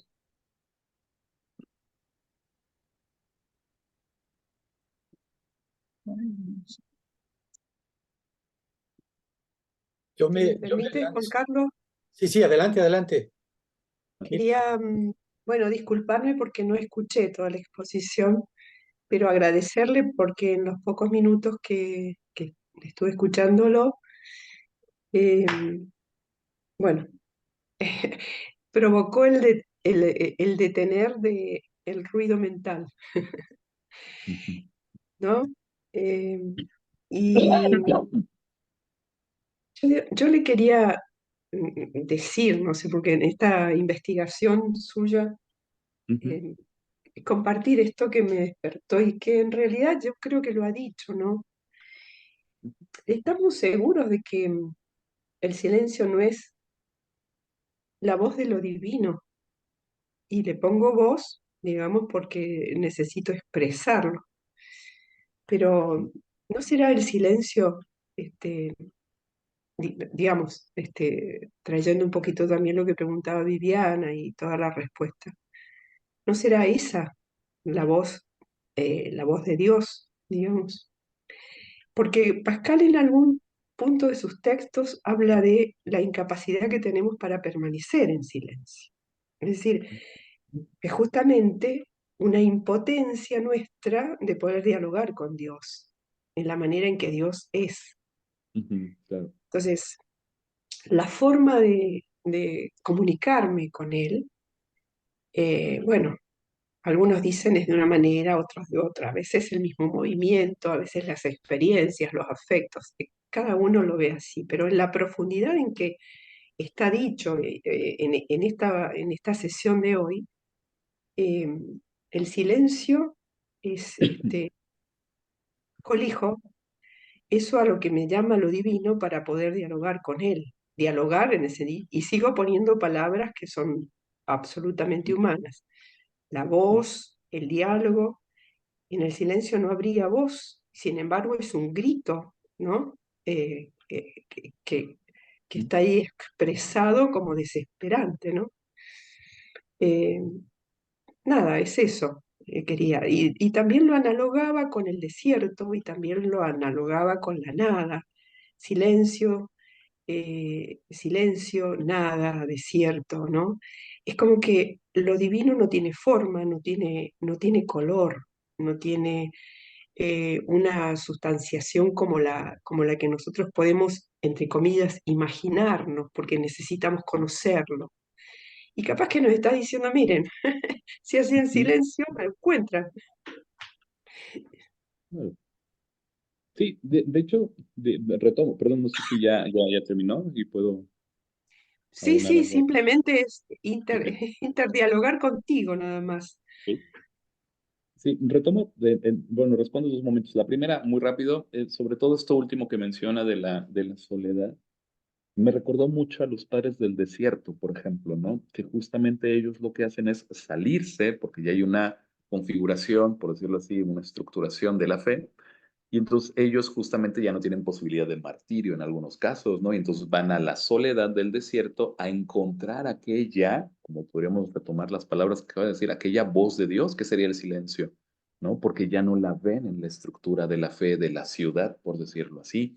Y entonces cuando uno revisa sus apotegmas, pues se va dando cuenta de esto, ¿no? Va gustando esta parte silenciosa que uno entiende que la palabra emitida por ellos en los apotegmas no es una palabra articulada, ¿no? Es decir, no es un razonamiento, ¿no? No es no es un aforismo, Ay, tan alejado estoy ahorita de la lógica. Un silogismo, perdón. No, no es un silogismo, ¿no? Sino que justamente son apotegmas, son máximas, son ideas que, que si uno las toma como meras frases, decimos acá en México, domingueras, ¿no? Así como frases profundas que tú dices, pues justamente tienen ese valor. Ah, es una frase cualquiera y ya. Pero cuando uno revisa justamente de dónde viene, de dónde procede, cuál fue la experiencia que las motivó, pues uno entiende que el par de palabras silencio, soledad o silencio, oscuridad o silencio, nada, como los fue mencionando, sí son cosas, digo, no me dio tiempo porque justamente la conferencia era sobre los silencios en Pascal, pero en la tesis tengo un capítulo dedicado a la cuestión del silencio y la soledad, ¿no? El silencio y la gente solitaria, por ejemplo, ¿no? Ahí sí, sí lo tengo dedicado. Y para cerrar esta primera respuesta, que sería desde los padres del desierto, recuerdo mucho, me parece que era Efrén de Siria, que justamente cuando regresaba de la soledad del desierto a misa, pues él notaba como mucha gente se le acercaba con morbo, ¿no? Pues porque no era normal que alguien saliera de la ciudad para irse al desierto, que el desierto estaba a 2 kilómetros, 3 kilómetros de la ciudad, ¿no? Y era como, ¿por qué te sales de la comunidad, ¿no? Y ahora regresas.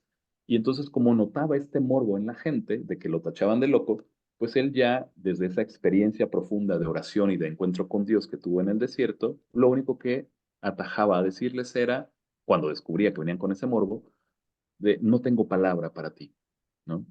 El hecho de mencionar esta como respuesta muy simple, entendiendo cuál es la intención del otro, también nos habla de que ese encuentro en silencio, que podríamos ver como la voz de Dios, sí cambia la estructura del hombre, sí lo modifica, que es justamente lo que Pascal menciona, que pasa en el silencio del hombre de la fe, ¿no? Eso por un lado. Luego, digo, no me quiero meter en muchas cuestiones técnicas ahorita respecto de de la parte del silencio teológico, que es justamente donde habría que atajar esta idea de Dios cuyo lenguaje sería el silencio, ¿no? Evidentemente aquí tendríamos que hacer matices, ¿no? Respecto de qué estamos entendiendo por lenguaje, pero una cuestión necesaria para entrar en diálogo con esta experiencia de la voz de Dios, del silencio de Dios, es que nosotros tengamos la capacidad de aquietar nuestro cuerpo, pero también nuestros sentidos, ¿no? Sí, no es una actividad normal o cotidiana que hagamos. ¿Por qué? Porque solamente ahí podríamos permitir que se dé justamente esta escucha atenta a la palabra de Dios y entender que esa palabra es más que nada silencio, porque no es una palabra articulada, no es una emisión de voz como tal, es justamente este diálogo que no se confunde y por eso también en la tesis lo que tuve que hacer son distinciones entre soliloquio, por ejemplo, monólogo, diálogo, y esas distinciones son básicas para poder entender qué es lo que está sucediendo, por ejemplo, en un acto de oración, ¿no? En un encuentro con la voz de Dios, porque no es una digo, no es un soliloquio, pero tampoco es un diálogo cualquiera, ¿no? No es una conversación como esta que podríamos tener en un ámbito académico o la conversación que yo tengo con mi familia en los fines de semana o cosas por el estilo, ¿no? Entonces, desde esa perspectiva, el misterio trascendente eh, hace que la vivencia, en este punto, ¿no? Desde esa perspectiva teológica, eh, sea una vivencia que de entrada no puede quedar silente, sino que me invita a la celebración gozosa de la divinidad. Y digamos, ese punto que me vincula con Dios está justamente vinculado por el silencio, ¿no? No puede ser por otra forma, no puede ser por una evocación o por una repetición de mis palabras que las pongo en una oración de cualquier tipo, ¿no? Incluso en algún momento la oración, por eso decía hace rato lo de la cuestión de la repetición, a veces las palabras repetidas en la oración se van mutando por una vocación mental y esas también van perdiendo su forma, ¿no? Y entonces uno ya no se encuentra repitiendo, no sé, un Padre Nuestro mentalmente, sino que simplemente está frente a la presencia que es silenciosa de Dios. Y justamente lo que mencionaba, ¿no? En algunos casos la gente cuando dice, bueno, es que yo pedí y no se me dio, pues es que no basta con pedir, ¿no? O sea, uno tiene que hacer, que es justamente una de las condiciones que están hacia el final de la conferencia, que eso no es exclusivo de Pascal, eso justamente está dado, decía yo, desde la espiritualidad cisterciense, en la figura como Gertrudis de Herbsta, ¿no? El mismo Adán de Perseñe, los mismos cartujos, que uno tiene que actuar para que ese silencio que podemos entender que es la voz de Dios se manifieste solo si Él quiere también, ¿no? O sea, porque yo puedo hacer todo y en realidad jamás tener la experiencia. Por eso mismo no todos somos místicos, por ejemplo, ¿no? Aunque podamos entender qué es lo que están diciendo hasta cierto punto, ¿no? Claro, ¿quién en efecto en la primera que lee La noche oscura del alma entiende qué está diciendo San Juan? Pues, o bueno, Juan de la Cruz, perdón, pues nadie, no creo yo, en la primera. Incluso si lo leyeras 3, 4 veces más, si en efecto hay una preparación del espíritu para poder gozar lo que está dicho en esas palabras, va a ser muy difícil que uno pueda sacar tela desde ahí, ¿no? Sacar una interpretación. Más aún si uno no reconoce, como bien lo dice usted, que Dios es silencio. Eso me podría quedar como claro, pero Bueno, aparte, desde sí, el polo, te perdón, desde el polo de nosotros el silencio es una acción. O sea, puesto así, la voz de Dios, o sea, Dios es silencio, pero para nosotros, en nuestra conciencia, el silencio es una acción, no es una pasividad, es un acto que tenemos que realizar para escuchar esa voz de Dios. bueno, No sé muchas si gracias, te Jorge, respondo. por la oportunidad de de intercambiar, ¿no? Estas cosas a veces son difíciles de Claro, presentar como tema, digo, ¿no? sí. A veces, escuchándote recién que hablabas de lo lógico, ¿no? Ujú, De las estructuras lógicas, de alguna manera, puestas por el hombre en esa necesidad de ver cómo es la naturaleza misma del hombre en búsqueda de ujú, verdad, por ejemplo. Quizás lo que nos está diciendo este tema tuyo, no sé, por lo menos a mí me llega eso, es que el desafío de la teología ahí a la filosofía es, ya deja, ya ujú, deja de pensar, ya deja, a ver, eres capaz de silencio, o sea, no hay estructura, no hay nada y en la nada está presente el todo, ¿no? Es como, ujú, ujú. eh, es como eso, casi una experiencia mística. Claro, O sí, una, o una experiencia o mística, una, exacto. no Sí, casi. sí. De hecho, Bueno, perdón que muchas gracias. no, gracias a usted. Y perdón que yo ya de ahí le dejo un poquito el micrófono ahorita, por si alguien más quiere preguntar. Me remite a algo que justamente en clases con el doctor Moreno Romo, a mí siempre se me quedó mucho, ¿no? De las primeras sesiones que tuvimos cuando estábamos en la licenciatura, que justamente nos atajaba con preguntas como, ver, ¿por qué no podemos preguntarnos todavía hoy? O por qué ya, pero más bien, ¿por qué ya no podemos preguntarnos cosas como qué es X, ¿no? O sea, ese tipo de preguntas que ya en la filosofía no se hacían, ahora se hacen menos, ¿no? Parece que ha llevado a esta sobresaturación de hablar, hablar, hablar, hablar, hablar sin pensar, ¿no? Y entonces uno está en la producción, eh, no sé, muy loca, ¿no? Muy apurada de estar produciendo y produciendo y produciendo artículos y textos y artículos y textos, cuando en realidad tendríamos que detenernos justamente a ver la posibilidad de preguntarnos cosas, al menos en mi caso eso fue lo que me motivó desde el inicio de la licenciatura, decir, bueno, ¿por qué no me pregunto cosas más potentes como qué es el silencio, ¿no? De ahí empezó a mí como el gusanito, es decir, a ver, si en efecto voy a preguntarme algo, pues me voy a preguntar algo que tenga cierto peso, ¿no? Porque pues si me pregunto otra vez qué es el ser, pues no, ¿no? O qué es la verdad, o qué es, ¿no? Entonces empieza uno a ver así como sus temas, diría el profesor, periféricos, ¿no? Un poco arrabaleros, ¿no? Un poco que están ahí en la zona, por fuera. Y digo, bueno, ¿por qué no se ha hecho esto? ¿No? ¿Por qué no se ha hecho una historia de la nada como lo hizo Gibbone hace 20 años, más o menos, ¿no?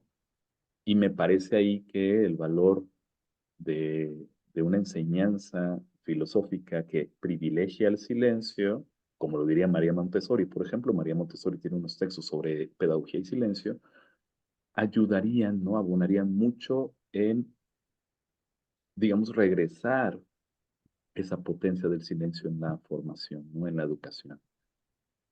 Que creo, para mí, podría resolver o empezar a resolver algunos de estos problemas que ya vemos en la academia de manera muy frecuente, ¿no? Es decir, deténganse un poco, ¿no? No es necesario que hagamos un texto sobre X tema, ponga usted aquí otro, ¿no? Es decir, ya tenemos 20 de esos, ¿no? No vamos a hacer otra vez una tesis sobre Marx, o sea, ya tenemos 2000, ¿no?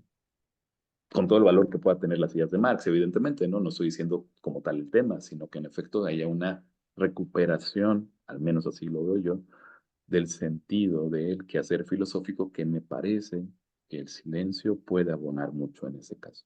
Porque incluso autores como Max Picard decían que a través del silencio se puede realmente revitalizar la metafísica, por ejemplo, ¿no? Que es una de las ideas que pone ahí en el mundo del silencio. Pero bueno, ya me extendí hacia otras cosas que tal vez no vienen al caso y disculpen, perdón, la intervención en ese sentido. Gracias. No sé si habría alguna otra pregunta, algún comentario. Porque a pesar que sabes muy bien el verbo, nos muestras el camino con el silencio, decía un poeta argentino por ahí, que, Mm. a la mitad de un espectáculo, por cierto. Eh, Ah, eh, bueno, pero hay esta interrelación de silencio-verbo, ¿no? Y, ujú, y André Neher, justamente lo que le preocupa a él es ujú, el exilio de la palabra. Y escuchándolos, se me ocurría que podíamos conectar con Eduardo Nicol, del que me acordaba en la conferencia de Estéfano, de este prólogo que escribió para los diálogos de religión natural de Hume, donde en lugar de hablar de Hume se puso a hablar de San Agustín, con mucha razón, por cierto. mm, Y, y entonces dice Eduardo Nicol que allí donde los filósofos habían hablado de Dios, San Agustín introdujo una nueva forma, eh, ya no de hablar de Dios, sino de hablarle a Dios, ¿no? Y ese es ujú, justo el tema del inicio, por lo menos la primera mitad del texto de Neher, ¿no? Porque dice que Dios estuvo interpelando a Eva, interpelando a Adán, interpelando a Caín, eh, y, y- y nunca le respondían. O sea, el hombre estaba cerrado en sí mismo en un silencio de muerte, ¿no? No en este silencio de vida, sino en un silencio de muerte, ujú, eh, del que salían simplemente para hablar de, ¿verdad? O sea, Eva salía para decir, la serpiente me engañó, eh, sí, Adán para decir, Eva me engañó, Caín para decir, y a mí, a mí, porque me preguntas, soy yo el guardián de este, ¿no? Hasta que un llegamos hablar a acusatorio. Claro. eso. Ujú, Entonces, no lograban hablarle a Dios, precisamente, no lograba Dios que hablaran con él, siempre estaban hablando del otro, siempre hablando mal del otro, pues acusando al otro, echándole la culpa al otro, hasta que lo logra con Abraham, ¿no? Por eso para André Neher, Abraham es central, ¿no? Y Abraham habla, le habla a Dios para interceder por los justos de Sodoma, ¿no? Entonces ahí eh, este paralelo, pues, entre lo que dice Nicole que este salto cualitativo, pues, entre los filósofos paganos, digamos, y San Agustín, y esto que se logra con Abraham en la lectura del Génesis que hace Neher, ¿no? Es hablarle a Dios. Y que justamente es el asunto, pues, entre, ya no entre la filosofía y la teología, sino filosofía y teología juntas frente a la mística, ¿no? ¿Ya? Hablarle a Dios. ¿Cómo ves? Claro, que ese es justamente lo que trabaja en el capítulo de la sintaxis, ¿no? Del silencio. Y aquí tengo el capítulo exacto, que es el silencio como aventura, que es justamente donde habla esta cuestión del silencio acusatorio, del hablar acusatorio, ¿no? Que básicamente es lo que se hace mucho en la reflexión, no solamente en filosofía. Me parece que la investigación se ha vuelto, en algunos casos, también esto, ¿no? Claro, en mutatis mutandi, ¿no? En el hablar de y no hablar a. Y en ese sentido, recuperando lo que decía con estos Philippe y André Breton, eh, justamente en la conversación lo que se quiere evitar con la presencia o la notoriedad del gesto es que ese rostro que está, o sea, que se muestra frente a nosotros en la conversación, que no se da en el diálogo, justamente es un nicho de respeto, por decirlo así, ¿no? Y en ese respeto es donde podemos encontrar elementos para empezar a hablarnos a nosotros, ¿no? Pero lo primero que nos vamos a dar cuenta es que, pues no sé, tal vez, digo, no quiero llegar evidentemente al extremo de cómo inicia Camus en el mito del Sísifo, ¿no? De que la única pregunta que vale la pena ser respondida es si la vida tiene sentido o no. Pero parece que esta recuperación de la conversación sí nos pondría en una posición en la cual ahora sí estamos reconociéndonos como personas, ¿no? Si nos estamos hablando a nosotros y no estamos hablando de nosotros ni desde nosotros, ¿ok? Y creo yo que ahí sí hay una, si lo pudiera llamar así, una posibilidad de expresión de palabra auténtica, si fuera el caso, ¿no? Una posibilidad de expresión de palabra auténtica, pero esto no se logra, volvemos a Pascal, sin sufrimiento, no se logra sin dolor, no se logra incluso sin haber pasado por esa experiencia del silencio de muerte, no se logra sin haber hablado del otro, no se logra sin haber pasado por aquello, pero haber aprendido que ese hablar no era un hablar real, por decirlo así, ¿no? Sino que debe llegar un momento en el cual llegamos a en el cual nos ubicamos en este silencio, lo llama el mismo André Neher, eh, de posibilidad abierta, no es la expresión que utiliza, no es un silencio en el cual surgirá ahora sí con plena conciencia esta palabra renovada. Si uno dice la conclusión, así como lo estoy diciendo yo, pues parecería que es una apologeta más, ¿no? Si es que fuera el caso, o bien es un de estos muy famosos que hay en la actualidad, ¿no? Que son coaches ontológicos o de superación personal y cosas por el estilo, ¿no? O de estos nuevos escépticos que empiezan a ver por todos lados, que yo no sé de dónde salieron. Este, pero vamos, justamente en esta posibilidad que tendríamos de detenernos porque nos entendemos como amigos, que esa es una parte importante, me parece, ¿no? Que nos ha tocado hasta ahora. En la comunidad, me parece a mí, es comunidad, porque aunque no sean amigos en el sentido, digamos, como popular o coloquial de la palabra, hay una amistad en torno a un ser común, que en este caso sería Dios, ¿no? Y esta comunidad o esta referencia que tenemos en común justamente nos hermana. Y por esa razón es que ningún silencio nos podría parecer en principio incómodo y podríamos hablar abiertamente sobre nosotros y entre nosotros y a nosotros. Pero eso ya es pedir demasiado en una cultura como la que vivimos, ¿no? Eso sí me parece que es una gran utopía. Y entonces no te queda de otra más que ir haciéndonos los espacios que puedes, ¿no? Ir tejiendo estos elementos, ¿no? Con puntos de contactos muy específicos, que aunque pueda sonar, mm, ¿cómo decirlo? Pues sí, tal vez la palabra es muy utópica, pero no es en la que estoy queriendo pensar, o sea, no es la que estoy queriendo usar, pero es la primera que se me presenta, aunque pueda ser muy utópico, me parece que esta ayuda mutua que se puede dar en el alcanzar estos niveles de conversación que nos piden tanto Pascal como estos investigadores franceses, los de apellido Breton, ah, el silencio juega un papel fundamental porque justamente desenmascara las otras performatividades, ¿no? Las desnuda, pues, ¿no? Las pone, digamos, frente a nosotros en toda su transparencia y nos revela al otro. Yo creo que ahí hay una parte importante, ¿no? Revelarme al otro como uno igual a mí, ¿no? Que tendrá que ser llenado, ¿no? Un poco recordando esta última solitud de Don Sescoto, ¿no? Que es justamente la manera como Don Sescoto llega, ¿no? Desde su concepción de la Eceitas llega a la última solitud y esta última solitud es la que da el paso, ¿no? Para la interpretación del concepto de persona. Y es justamente llegar hasta ese reducto, por decirlo así, que podemos recuperarnos como unas personas, que podemos hablarnos a nosotros y mirarnos a los ojos y entendernos, incluso disculparnos los errores y cosas por el estilo.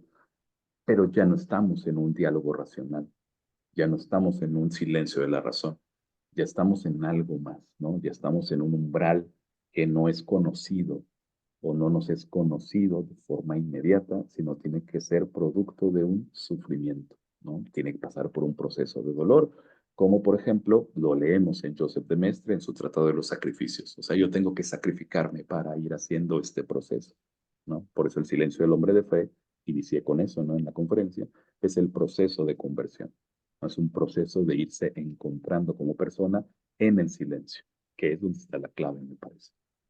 Claro, luego tendrá sus implicaciones morales, evidentemente, ¿no? Como lo trabaja Neer en la primera parte del texto, pero ya no me aventuraría yo en este momento a llevar hacia allá la conversación, porque pues sí sería un poquito más complejo, ¿no? Y lo dejo hasta ahí en esta ocasión.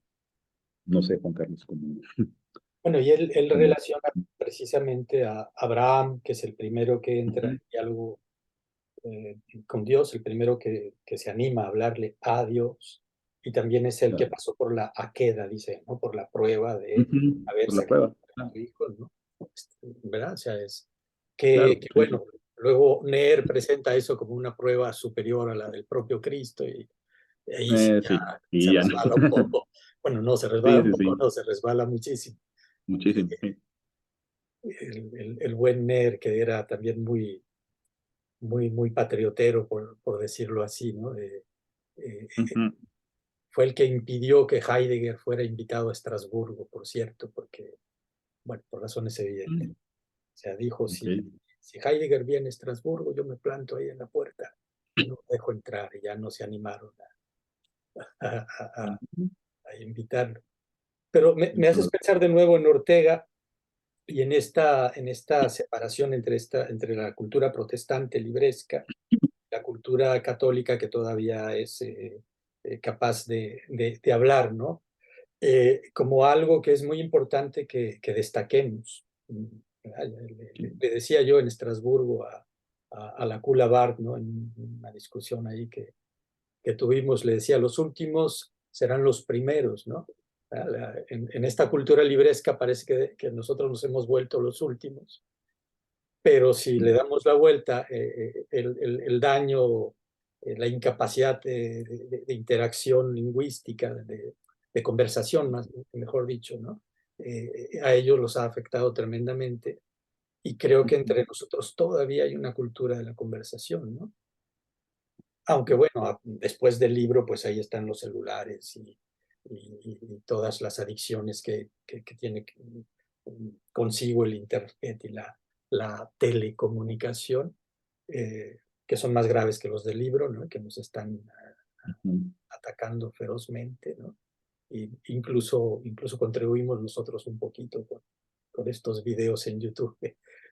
Pero creo que no, que hay una cultura de la conversación todavía muy rica, muy bien sembrada entre nosotros, ¿no? Y Sí. bueno, Pascal sabe hablarle al otro, ¿no? Y los pensamientos serían un ejemplo paradigmático, ¿no? De esta capacidad de hablarle al otro. Te digo eso ya y te dejo la voz para una última intervención, salvo que haya alguien más que quiera continuar. Sí, será muy breve, solamente porque ahorita que mencionabas esta en tu última intervención, algo que me hizo recordar, pues otra cosa que también ayer lo traigo muy fresco, porque fue ayer le decía yo a Estefano, ¿no? Pues parece que en la actualidad es, es menos penado hablar erróneamente que quedarse en silencio, ¿no? O sea, es incluso hasta preferible que yo diga cosas, aunque sean equivocadas, a que diga, pues no sé, y me guardo, ¿no? En mi silencio y justamente, ¿no? A partir de ahí propongo una nueva apertura, ¿no? Una nueva modalidad, una nueva forma de entender y de atajar los problemas y de investigar la realidad. Y me parecía curioso, ¿no? Como, justamente como dices, ¿no? ¿En favor de qué? ¿A razón de qué?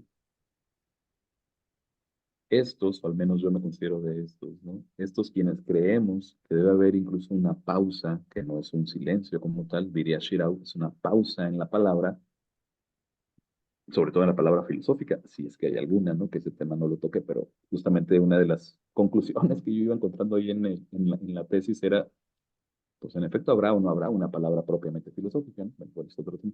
Este, esta pausa que tendríamos que poner a la palabra como una especie de silencio de ruptura, por decirlo así,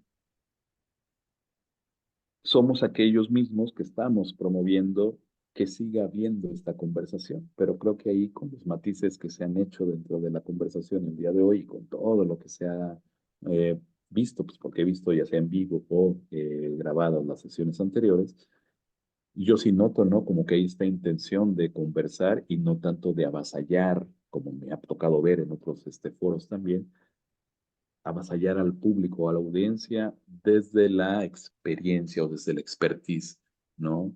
Del expositor.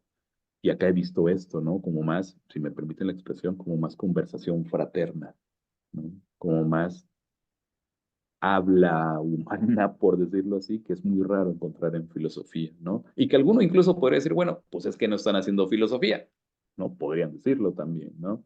Y uno podría tajar, bueno, me parece, y ya también es como echar agua para el propio molino, me parece que dentro de las cosas que se hacen, creo yo que el seminario de metafísica en general es una de estas muestras de que la filosofía sigue viva con esta intención, no existe la palabra, pero digo así, de conversación o conversante, ¿no? Que justamente revela quiénes somos y qué hacemos, y que en el fondo, al menos a mí así me deja como esa tranquilidad. Yo creo que desde el primer momento que estuve en un aula de filosofía y empecé a ver los temas y empecé a ver mis aficiones también y mis intereses respecto de la investigación filosófica, creo que jamás ha sido mi propósito generar una teoría que pudiera presentarse como, como un argumento bien acabado, ¿no? Porque diría Mircea Eliade en El Muelo Mágico, los libros muy bien hechos, perfectos, cuadrados, lógicamente estables, etcétera, son libros muertos. No puedes entrar a ellos, no puedes dialogar. Y es justamente como empieza su texto de invitación al ridículo, ¿no? Que es justamente el ridículo. Uno de estos elementos que, por ejemplo, podrían ayudar, una de las formas en las que uno podría encontrarse o enfrentarse al silencio. No lo dice tal cual, pero sí hay algunos pasajes de ese material que pueden llevar a proponer esta idea, ¿no? Pero bueno, ahí lo quería dejar, simplemente que me generó, ¿no? Estas reflexiones finales, tu intervención última. No sé si hay alguna otra cuestión. Pues muchísimas gracias, Jorge, Mirta, Viviana. Ha sido una conversación muy rica, muy enriquecedora. Avisar, pues, estamos en el momento de los avisos al final, Parroquial. el final parroquial, que en Semana Santa descansamos, ¿no? Y volvemos hasta la siguiente semana, ya les estaremos avisando. Pues de nuevo, muchas gracias a todos, muchas gracias, Jorge, y pues hasta después de Pascua. Gracias a ustedes y felices Pascuas si no nos vemos antes. Felices Pascuas. Gracias, gracias a todos. Nos vemos. Nos vemos, que estén muy bien, muchas gracias. Hasta luego. Adiós.